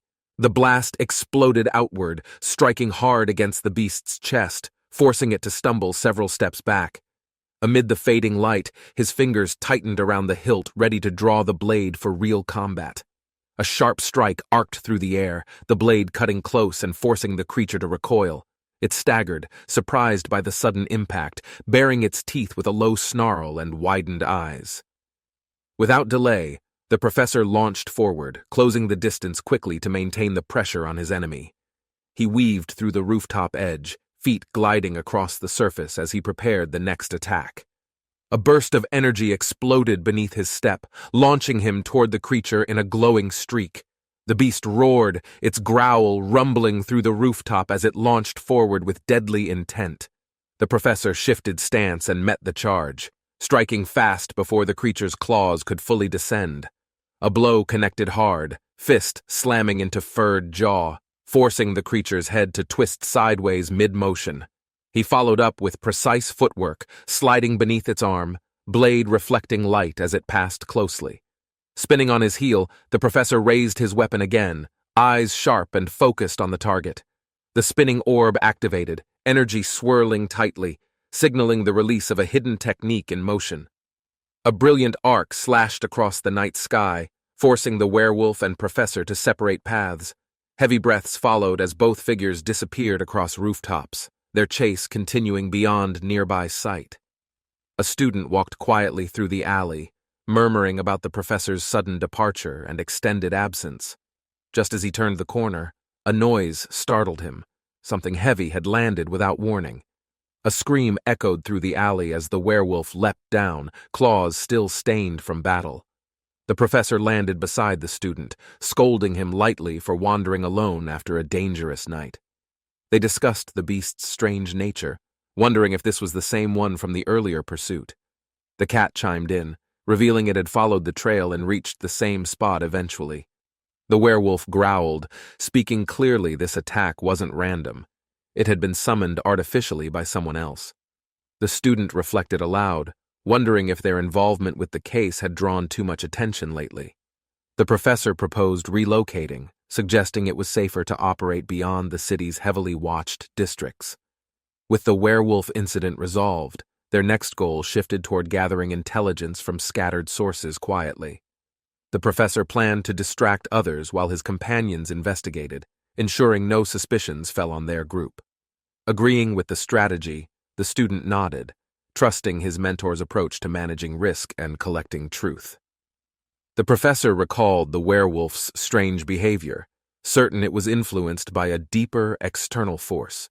The body showed no natural signs of corruption, only controlled movement proof of artificial manipulation and intent. Such precision couldn't come from instinct, it was orchestrated, part of a larger plan he hadn't seen. He examined a discarded article describing similar incidents, pieces of evidence he had overlooked too long. Now holding the paper, he recognized the name printed inside someone connected to both case and academy. Suspicion filled her thoughts, something didn't add up, and she felt danger lurking beneath recent events. She stood firm, convinced that the werewolf case was only the beginning of something far greater. Smoke drifted quietly across the air, as if foreshadowing the unrest about to rise within the academy. A glowing device beeped, confirming the professor's name was now under formal review by the upper board. Inside the hall, instructors whispered as the mysterious new figure entered, catching every observer's silent curiosity and doubt. She leaned over, sharing news that 2 students had been injured just the night before. The injuries were deep, with claw marks suggesting something more dangerous than an ordinary street attack. One survivor claimed a monstrous beast was responsible, fueling rumors already spreading across the academy corridors. Before they could speak further, a professor entered the room, calling for silence as the meeting began. She whispered that it was Professor Amy Ross, a longtime pharmacology expert at Sioran Academy. The room fell silent as the president entered, each footstep echoing across the formal gathering hall. She took her seat and immediately addressed the incident, her tone calm but edged with authority. Rising to her feet again, she explained the victims were students, and the attacker remains unidentified. Despite the uncertainty, some witnesses insisted the attacker was a werewolf, or something resembling one in form. A voice challenged the claim. Professor Hugo questioned its truth, prompting the president to call him forward. Professor Hugo confidently declared Sioran safe, emphasizing its protection under the powerful authority of the Exalian Empire. He scoffed at the werewolf theory, dismissing it as childish fiction unfit for serious academy discourse. With a smug grin, he warned against spreading fear, urging staff to avoid entertaining baseless student stories. The president stood again, calmly reminding him that real victims were involved and their injuries were severe. Still unfazed, Hugo insisted the victim's noble status proved manipulation, claiming it was too convenient to be true. With a pointed finger and smug voice, Hugo blamed the attack on a Sioran student, specifically a commoner. She raised her voice calmly, silencing the hall. Her eyes questioned the accusation without blinking once. A professor scoffed, stepping forward. He blamed the commoner students, convinced they incited the werewolf attack. He claimed the theory absurd. To him, someone pretending to be a beast made more logical sense. Others watched in tense silence, uncertain whether to agree or challenge the increasingly hostile assumption. Ludger crossed his arms, watching coldly. He miscalculated again. This institution devoured anomalies faster than it educated them. He criticized the unrest, claiming rebellion was pointless without strength. The hall remained silent under his glare. She stood beside him, her expression sharp. His arrogance echoed louder than any truth he tried to state. She questioned the academy's state, wondering how this chaos had become their standard for discipline and order. Ludger felt something shift. He turned slightly. A faint sound brushing against his shoulder caught his attention. His eyes narrowed. A tiny bug crawled across his jacket, too deliberate, too well placed to be random. Ludger calmly removed the crawling bug, his face unreadable as he crushed it between gloved fingers. The bug cracked open, revealing a tightly folded note hidden inside its metallic shell, still intact. He unfolded the message. A clear directive was written, urgent and untraceable in appearance and wording. The message warned, 3 test subjects escaped. They must be suppressed immediately before exposing his hidden identity. Without hesitation, Ludger hid the note, his expression cool as ever, ready to act, not to panic. He landed hard, gasping. The situation spiraled too fast. Why give me a trial like this? Everything blurred for a moment, his thoughts spun while the world around him slowed into silence. The student called out to him, worried. Ludger straightened quickly, masking his shock with measured calm. He hadn't expected the Black Dawn's shadow here. Its presence meant deeper ties than he'd anticipated. One mistake could expose him. The Academy's suspicion already grew. If caught now, everything would collapse immediately. The Chancellor reminded Hugo to focus on duty, not complaints. Her tone left no room for argument. She demanded immediate action, extra patrols, and restricted student movement to ensure safety during the unstable nights. Holding her authority firmly, she delivered her final directive. No one in the room dared to object. The meeting ended. Voices faded behind them.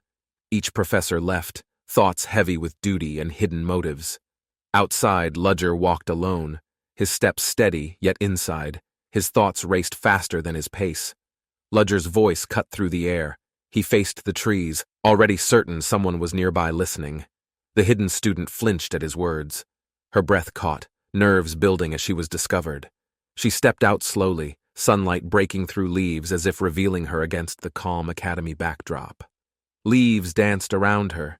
Though she hesitated, her steps moved with purpose toward the awaiting professor. Ludger remembered her. She had been the first student to approach him without fear or hesitation. Ludger recognized the possibility they might have infiltrated the academy disguised as ordinary students, a risky move. The student hesitated, unsure how to speak. Ludger's calm expression made it harder to approach directly. Sensing the tension, Ludger offered a solution. He asked her to follow, away from watching eyes. He casually asked if she drank coffee. His tone was light, but the intention behind wasn't. She blinked, caught off guard by the question. The setting ahead was quiet, calm, and open. They sat across from each other. A quiet moment passed as the smell of coffee filled the space. He asked for her name. She answered with confidence, Seiskavinda Koshin, her voice steady but cautious. Ludger noted the noble surname. He assumed she wasn't a commoner, which added complexity to her background. He pressed further, checking for deception. She looked down, affirmed softly it was indeed her real name. Ludger narrowed his eyes slightly. If that name wasn't an alias, then who exactly was she really? Ludger pushed for answers, assuming she followed him for a reason. He wanted her to speak. She hesitated, worried someone might overhear, but he calmly assured her, activating a soundproof barrier around them.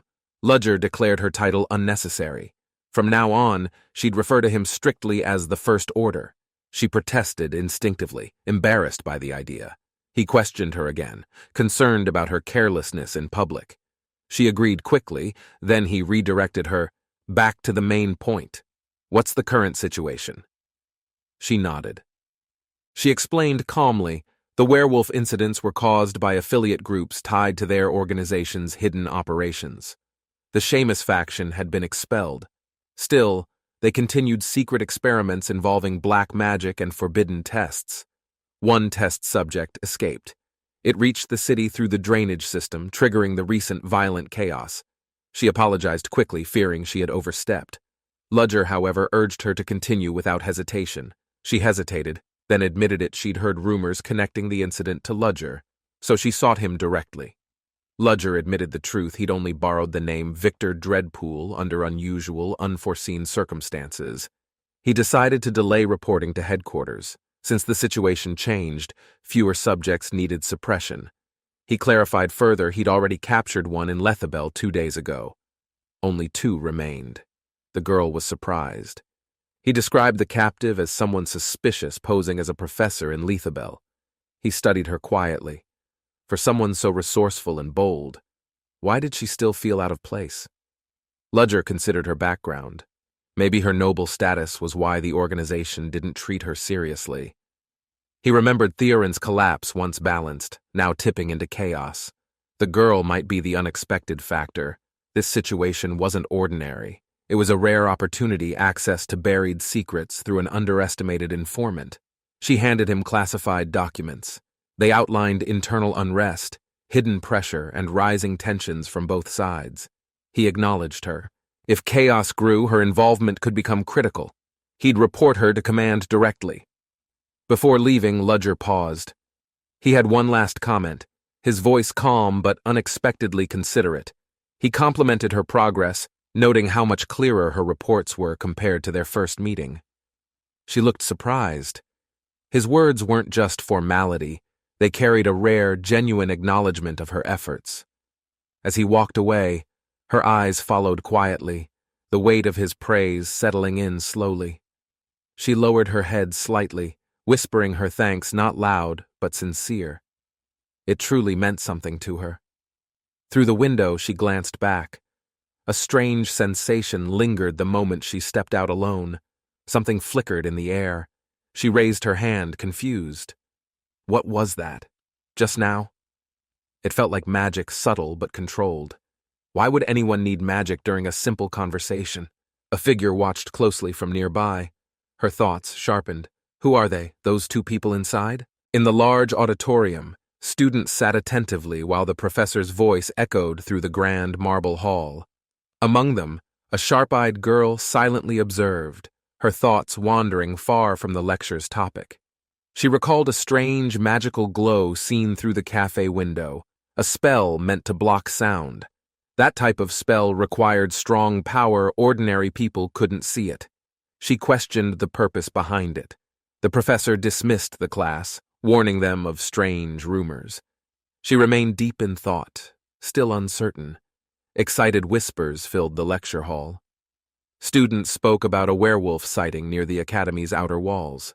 One student reminded them about the professor's warning roaming around could lead to punishment and lost credits.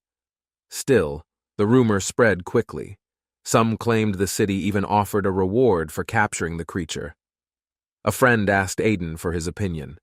Calmly, he advised staying out of trouble to avoid penalties.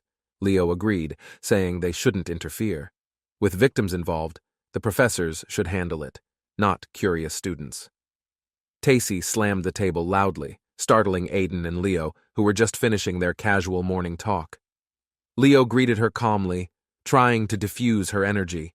Aiden gave a nervous nod, unsure what followed. Tacy shouted in frustration, clearly still holding a grudge. Her anger surprised nearby students in the classroom. She challenged Leo again, declaring the last duel was unfair. Sparks flew as tension between them reignited. Aiden panicked as Tacy pointed at him, too. He tried refusing, overwhelmed by her fierce determination to fight.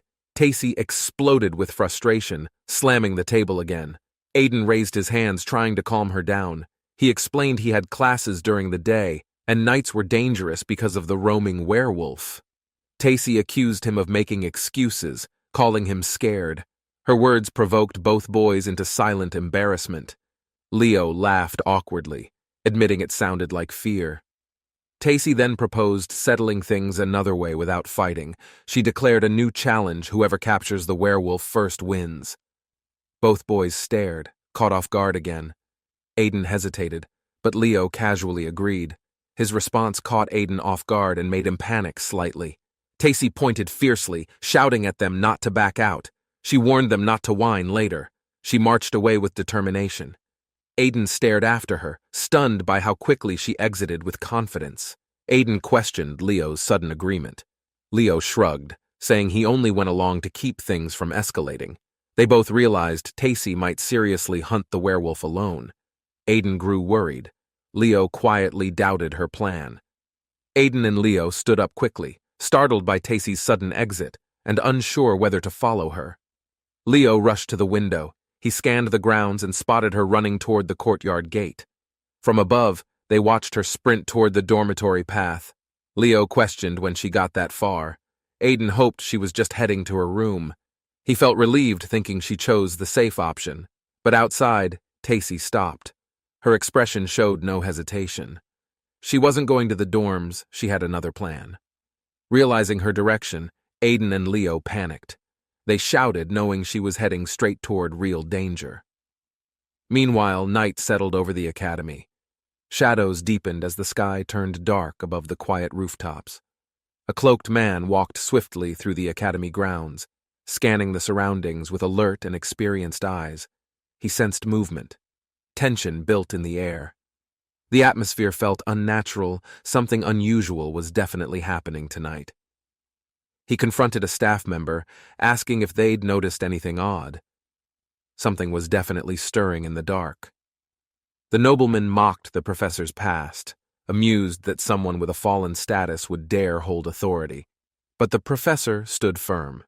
He reminded them that status meant nothing within Thorn Academy's strict code. He clarified again no nobles, no royals, just students, and he refused to compromise the rules for anyone. Without waiting for a reply, the professor turned to resume his patrol, uninterested in further political games. From a distance, someone hesitated. He feared being recognized and angering the chancellor, choosing to stay hidden. The professor walked silently through the dark path, eyes sharp, sensing disorder beyond the swaying trees ahead. Suddenly, he spotted several students huddled near the forest, clearly disobeying curfew despite repeated academy warnings. One student panicked as the professor approached. He scolded them, reminding they were told to return immediately. Without hesitation, he gave each of them 5 demerits, disappointed they ignored the consequences so easily. Realizing the chaos had spread, he prepared to act quickly. He needed to stop things before escalation. Night fell over Thorn's sewage treatment plant, a quiet building now central to the werewolf investigation. Inside the damp tunnel, footsteps echoed. The professor cautiously entered, eyes scanning the shadows for hidden threats. Sanida had mentioned the creature's entry point. According to her, the werewolf had emerged from the sewers. This particular tunnel was large enough. It was the only route capable of hiding something that size. Lifting a glowing staff, the professor advanced. So far, everything was undisturbed, no signs of recent presence appeared. The professor spotted muddy prints on the stone floor, clear, heavy tracks unmistakably belonging to werewolf paws. He counted carefully. 2 distinct sets of footprints appeared, one larger, one smaller, both heading in the same direction. He followed cautiously, worried the trail might disappear. The prints remained steady as he advanced through the tunnel. Eventually, the tunnel forked. The tracks diverged sharply. Confirming his concern, whoever they were, they split paths deliberately. He stepped closer, heart steady. Now, faced with 2 trails, he had to quickly decide which to follow. The larger footprints led straight toward the academy grounds. The professor realized the target might be students. He concluded this one was the true threat, strong, wild, and already closing in to hunt. Suddenly, a scream tore through the night air. His heart tensed, the creature may have already attacked. He sprinted forward without hesitation. Chasing the trail would be too slow, now someone was in danger. Racing toward the voice, he focused fully. His mission was clear, reach the victim before it's too late. The werewolf lunged from the shadows, claws outstretched. The girl tried to run but stumbled in fear. He saw her in the monster's grip. His heart dropped, he wouldn't reach her in time. In a flash of urgency, he hurled his glowing staff, aiming straight at the beast's side. The weapon struck mid-air, bursting into light. The force sent the werewolf tumbling across the stone path. The beast snarled as it recovered, enraged by the sudden hit. Its glowing eyes locked on him. The werewolf was blasted backward, crashing into the ground as the professor's attack made direct impact. It whimpered and retreated, vanishing into the distance, limping from the blow it hadn't expected to receive.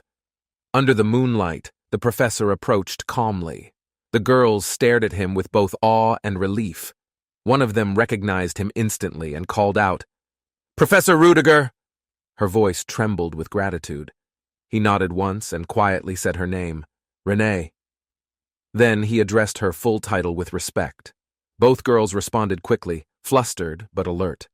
They straightened up, expecting praise or instructions from the professor. Without hesitation, the professor turned toward them and delivered his judgment 5 demerits each for violating curfew orders. Their eyes widened in disbelief. Despite everything, they couldn't avoid punishment. Shocked, they shouted in perfect unison. Beneath the moonlit sky, a girl shouted in panic, her voice trembling through the trees.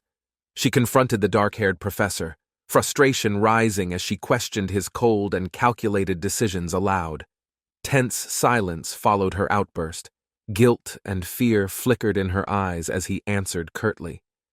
The professor's voice lowered as he gestured subtly, urging her to prioritize the student's well-being over pride. The silver-haired student stood nervously, clutching her books, explaining she'd merely dozed off during study hours. The professor calmly acknowledged Renee's efforts, but reminded her to better assess critical situations before acting. Renee and the other girl lowered their heads, quietly accepting the reprimand without any further resistance. A forced smile appeared on her face, masking confusion at the professor's suddenly lenient response. He instructed Arendir to escort Renee back, announcing that no demerits would be issued to them. Renee shouted joyfully and grabbed the girl, dashing off before anything changed, unaware of the lurking threat. A student pointed urgently toward danger, but the professor remained calm, already fully aware of the threat. A monstrous creature emerged from the shadows, its claws extended and muscles tightened, charging without hesitation. Without delay, the professor launched into action, swiftly cutting off the beast's path before it could advance. He shouted a firm warning, urging the students to retreat and find immediate shelter from the threat. The professor and monster soared mid-air, locked in combat, preparing for a powerful clash above the treetops below. The professor dashed across rooftops, his coat trailing behind as he pursued the beast without hesitation. Both figures leapt mid-air, landing forcefully on the tiles, their confrontation escalating under the moonlit sky. Back on the ground, the students watched anxiously, unsure whether to flee or continue observing silently. One girl pointed toward the sky, recognizing the magical display as levitation uncertain, but visibly impressed. The professor steadied himself atop the spire, eyes fixed forward, preparing for the next move decisively. The professor launched forward again, leaping roof to roof, closing distance between himself and the beast. His target noticed and twisted around, growling, its claws ready to strike with brutal, unrelenting force. Without hesitation, the professor attacked mid-air, forcing the monster back with a well-timed, explosive burst of energy. Several blasts followed, crashing into the creature, each one aimed precisely to drive it further from the rooftops. Both landed on the ground, facing each other again, their confrontation now reaching a far more dangerous phase. The professor swiftly dodged the beast's blow, countering with precise movements to keep control of the fight. A fiery blast erupted from his palm, forcing the monster back and searing the air between them. He ascended once more, timing his descent with unshakable precision to strike the exposed enemy below. With devastating force, his magic collided, triggering a blinding impact that sent shockwaves through the entire courtyard. From afar, the two girls watched silently, amazed and unsure, witnessing firsthand the raw power of a true mage. The beast lunged with a fierce roar, claws aiming directly for the professor's back without hesitation. Calmly turning, the professor summoned a crescent-shaped magical blade, prepared to counter the incoming deadly strike. His spell hit its mark, blasting the monster backward and halting its assault with stunning precision. The monster crashed to the ground below, screeching in pain, its massive frame twisting mid-fall. Above, the professor steadied his stance, channeling more magic through his staff as the battle continued. A wave of blue light burst outward as the professor unleashed another magic strike from above. The monster shrieked in pain, struck directly by the spell, its body overwhelmed by the force. The professor stood quietly on the rooftop, breathing steadily, observing the aftermath of his last attack. He muttered to himself, noting that excessive spellcasting was beginning to strain his stamina and focus. Just as he prepared to finish things, the creature lunged again, unexpectedly catching him off guard with its resilience. The beast landed heavily, cracking the rooftop with its claws. revealing its terrifying strength once again. The professor's eyes narrowed, watching every movement closely, realizing something was off about the creature's approach. A sudden attack came sharp and focused not with claws, but a launched weapon tearing through the air. His expression changed. A werewolf using tools? That was beyond normal behavior, raising immediate concern and suspicion. Below the moonlight, the creature howled defiantly, revealing both intelligence and savagery as it prepared another strike. A massive shockwave exploded on impact as the professor struck the enemy with full magical force. Smoke rose from the cratered rooftop while the beast's growl echoed a clear sign of survival. The professor observed the shattered weapon, recognizing the crafted quality and dangerous enhancement drawn from wolf essence. The creature glowed ominously, power swirling unnaturally, raising doubts if it was truly a normal werewolf anymore. Meanwhile, two other students searched frantically through the forest, shouting the name of their missing friend. The green-haired student sighed, frustrated. Despite searching everywhere, there was still no trace of Tacy. He guessed she might have gone back alone, blaming themselves for not clearly rejecting the reckless challenge. His friend questioned if Tacy would really continue chasing a werewolf, knowing how stubborn she was. He nodded seriously no one else might, but Tacy definitely would if she believed in the threat. They agreed to search 30 more minutes. But just then, a strange noise stopped them both cold. One of the boys suddenly perked up, recognizing Tacy's scream echoing faintly through the forest. Without hesitation, they sprinted toward the sound, feet pounding the ground as adrenaline surged through their bodies. Branches snapped around them as one boy rushed ahead, eyes locked forward, ignoring the dark surroundings. A sudden thud and scream broke the air, followed by more cries deeper in the woods. One stumbled, rubbing his head. The other called out, frustration rising, concerned they were losing precious time. The boys called out to Tacy, relieved to see her alive, but found someone else instead. Adana. Confused, one asked why she was there. She replied casually, brushing off concern with a light smile. He insisted he'd heard screams earlier. Idana seemed unfazed, pretending nothing serious had ever occurred at all. A strange growl interrupted them. Adana's demeanor shifted instantly, warning them to stay quiet and follow her. They moved cautiously. Then, through the bushes, they saw a creature crawling. Was that really a werewolf? The small werewolf whimpered quietly beneath the bushes, its body trembling, clearly unable to defend itself. Tacy smirked confidently, declaring victory in their earlier bet. She had found the creature first, after all. One boy reminded her the deal was to catch it, not just locate where it was hiding. He stopped her, pointing out the creature's injury, explaining it couldn't have hidden so well by itself. Suspicion rose. If it was placed there, did someone else, maybe another werewolf, help it survive unseen? As he blinked, something shiny caught his eye, something unusual reflecting faintly in the moonlight nearby. A silver chain glinted under the leaves, fastened tightly around the werewolf's neck, glowing with faint energy. The students turned slowly, expressions shifting to fear, as a larger werewolf silently emerged from the trees behind them. A monstrous growl echoed from the darkness, the sound thick with menace as sharp claws scraped the floor. Aiden froze in place, eyes locked on the creature's gaping fangs, his breath caught in sudden fear. Leo screamed Aiden's name, charging forward with panic in his voice as the beast lunged through the shadows.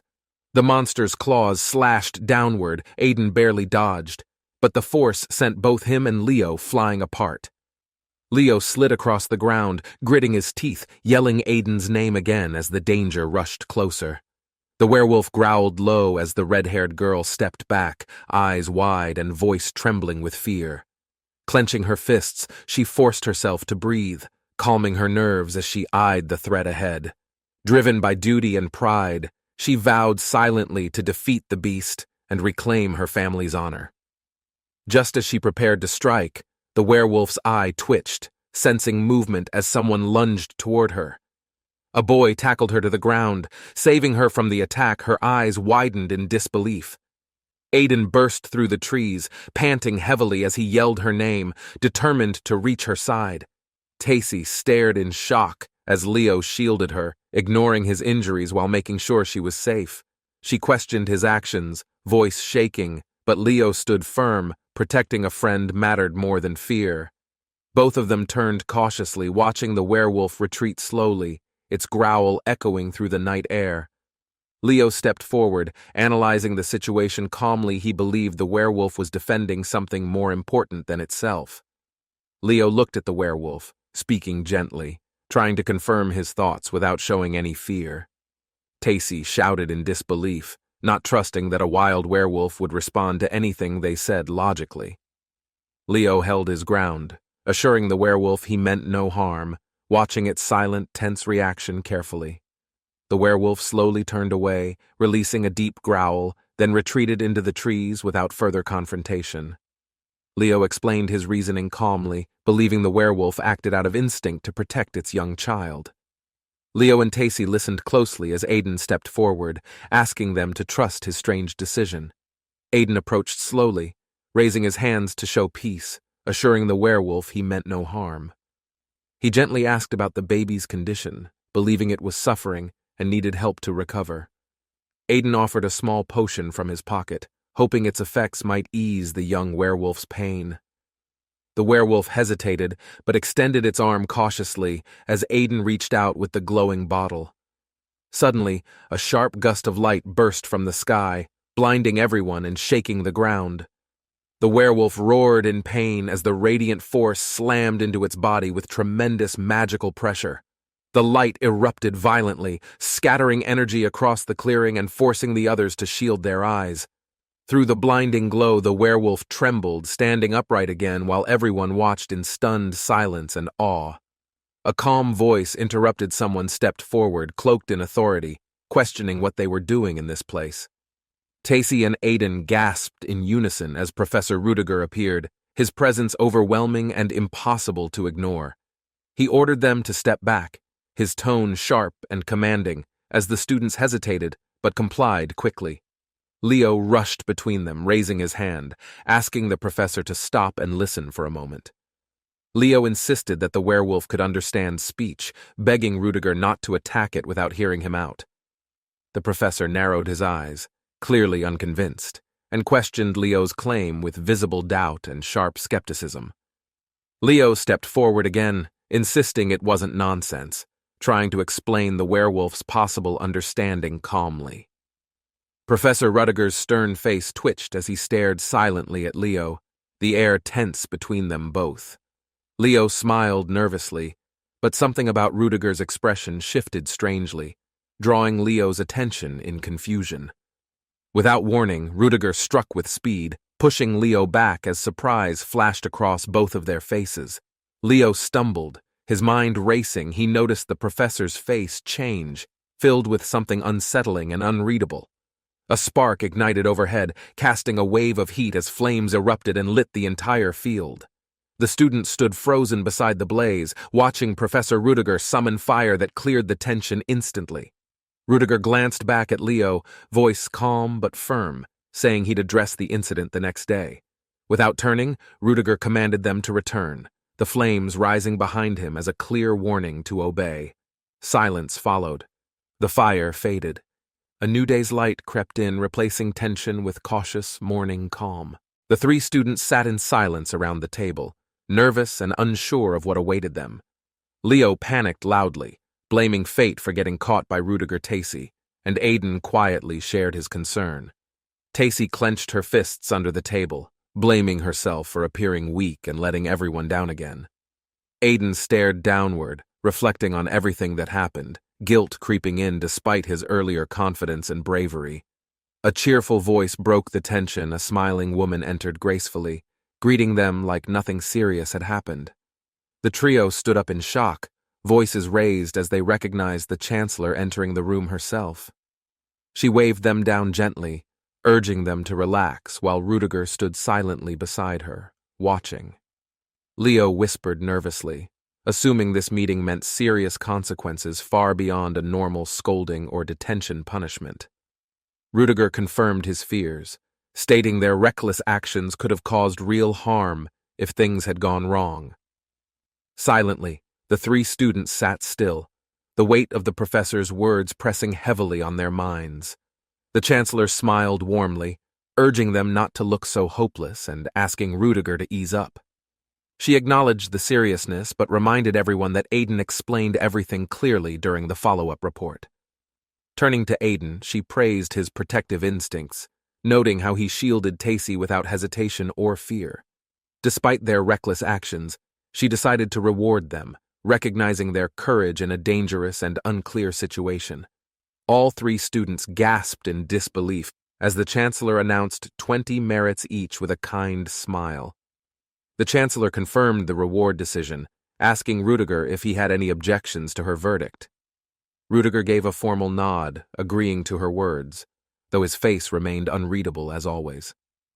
As the students exited, Aiden glanced back quietly, thoughts lingering as he processed everything that just happened. The chancellor asked if Rudiger was satisfied he admitted it saved time, avoiding a drawn-out disciplinary mess. Still, Rudiger voiced concern that despite everything, the werewolf case hadn't revealed its true nature completely. The chancellor accepted the situation with a sigh, acknowledging nothing more could be done at the moment. She thanked Rudiger sincerely, noting that no lives were lost and expecting similar results in future tasks. Left alone in silence, Rudiger remained seated, surrounded by lingering thoughts that weighed heavily on his mind.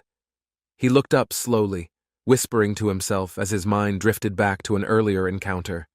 In the shadows of the forest, the werewolf remained bound, eyes glowing faintly, a hidden figure watching close. Rudiger recalled the scene carefully. He was sure what he saw wasn't a beast, but a person. He confirmed it in his thoughts under the restraints. It was a human body, not a natural beast. They weren't dealing with wild-born werewolves. Someone had been turning regular people into monsters against their will. An image surfaced in his mind, humans forcibly transformed, trapped in twisted bodies and used as living weapons. Flames devoured the night as Ludger Cherish stood still, his decision already carved into unshaken resolve. Ludger Cherish knew hesitation meant death. Eliminating them wasn't cruelty yet necessary to survive and keep balance. Those beasts had spilled innocent blood. To Ludger Cherish, that truth was simple and beyond dispute. Their fate was sealed the moment they chose to defy reason and threaten peaceful lives. As the spell faded, only glowing remnants remained, and Ludger Cherish staring at the quiet aftermath alone. Ludger Cherish activated the communication orb, its pulse steady as he prepared to make his request. Sitting alone, he spoke clearly into the orb. "Hans, it's me," his voice calm but urgent. "I need your help," he continued. "This favor might take time, but it's important." Far away at Theorica Academy, the day started peacefully, students unaware of what was coming next. 3 students sat chatting casually, unaware of the watchful eyes tracking their injuries and their intentions. Leah noticed Aiden's silence and asked gently if something was wrong with his thoughts today. Aiden hesitated, remembering the strange metal band around the baby werewolf's neck hidden in the bushes. His voice dropped. He told them it looked like someone was using it to control the creature. He had wanted to stop Ludger Cherish, thinking there might be someone manipulating the werewolves from behind. The group realized the rumor about dark forces inside the academy might be more real than assumed. Aiden explained it was strange for a wild creature like that to wear a metal collar. He hesitated, then added he felt something odd about Professor Ludger Cherish's behavior the previous night. The memory was clear Ludger Cherish had seen something. His reaction wasn't normal for a man like him. Leah leaned in. Aiden admitted he wasn't sure, but suspected Ludger Cherish might be hiding the truth. Aiden questioned himself, but deep down, he believed Ludger Cherish had a reason for concealing that moment. Aiden's doubt grew stronger. What if Ludger Cherish was involved in something bigger than anyone suspected? Leah snapped at him, calling his thoughts ridiculous and warning him not to jump to conclusions. She reminded him of the Chancellor's words. Ludger Cherish had already explained everything and gained her trust. If Ludger Cherish truly meant harm, he wouldn't have gone out of his way to protect them. Frustrated, Leah questioned Aiden's trust. How could he suspect Ludger Cherish after everything the man had done? Aiden admitted Tacy was right. For now, they should let the suspicions rest and move on. Lena stretched and stood, declaring it was lunchtime and her stomach had become the real problem. Aiden smiled and invited Tacy directly, catching her off guard with the sudden friendly gesture. He reminded her that sharing meals was what friends did, something she hadn't expected to hear. Blushing, Tacy agreed to join them while Lena sighed, already sensing the shift in group dynamics. Vignium nodded after confirming the files. Every document Ludger requested had been checked thoroughly already. He scrutinized the contents again. His sharp gaze lingered on a certain detail that caught suspicion. Among various reports, one town's recent disappearance triggered a memory. Ludger quietly muttered, "It should be there." The report mentioned missing townspeople, including a family. Ludger narrowed his eyes, realizing this was highly unusual. Determined, Ludger stood up. With resolve in his voice, he declared without hesitation, "I'm going." Night fell over the secluded facility, its waterfront reflecting dim lights from the towering, silent buildings above. Two guards leaned on the railing, complaining about boredom and wondering how much longer they'd be stationed there. Their frustration grew. They blamed a recent escape, muttering about incompetent handling of the captives inside earlier. One guard explained how the child hadn't been drugged enough, causing chaos by screaming and resisting violently.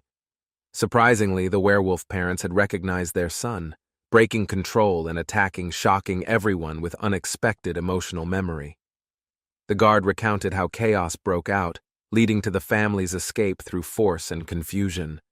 Cleanup was assigned to someone reliable, but resentment lingered especially toward the troublesome child who ruined everything. The tunnel loomed quietly. One guard grumbled, saying he would have solved everything with violence if present.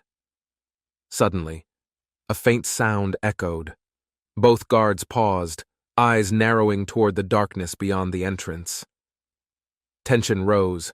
One reached for his weapon, instincts alert as something moved silently in the shadows. A sudden impact struck the ground. The guards turned instantly, alarmed by the unexpected noise behind them. Above them, a hooded figure landed on the balcony, moving swiftly toward the inner hallway entrance. His boots echoed in the corridor as he advanced, calm and deliberate with each heavy step. The cloak swayed as he emerged from the shadows, posture firm, revealing a carefully composed presence. Beneath the hood, sharp eyes focused forward. The mission had begun, and no one would interfere. Hyungnim arrived silently. His companion greeted him with mild surprise, noticing the formal attire and serious demeanor. Asked if he came alone, Hyungnim confirmed it. He refused assistance, confident in handling minor threats. When questioned, he estimated 40 enemies. He remained calm, certain he could manage the situation without support. His ally warned of guns and dark mages. Hyungnim absorbed the info, ready for their strengths. Given an alternate entrance through drainage, he nodded once. No hesitation, no fear. "All right," he replied firmly. Ludger turned to Hans and asked about the missing family mentioned earlier in their report. His voice grew quieter. He wanted to know something specific, how old the missing child was. Hans hesitated briefly, then answered truthfully. The child, now gone, had only been 7 years old. Ludger repeated the age softly, almost to himself. 7, a child far too young for such horror. He looked ahead in silence, gaze hardening. That number lingered in his mind as resolve formed. Ludger walked deeper into the facility. His steps echoed softly as he approached the guarded entrance ahead. He paused at the threshold. The air was tense, quiet, as if bracing for violence inside. Screams erupted suddenly. Guards shouted in confusion, panic spreading as they were swiftly overwhelmed by a shadowed attacker. Bodies lay scattered. Only one remained conscious, trembling, wounded, staring at the cloaked man standing over them. Ludger said nothing. His eyes scanned the corridor beyond, already preparing to move toward the next area.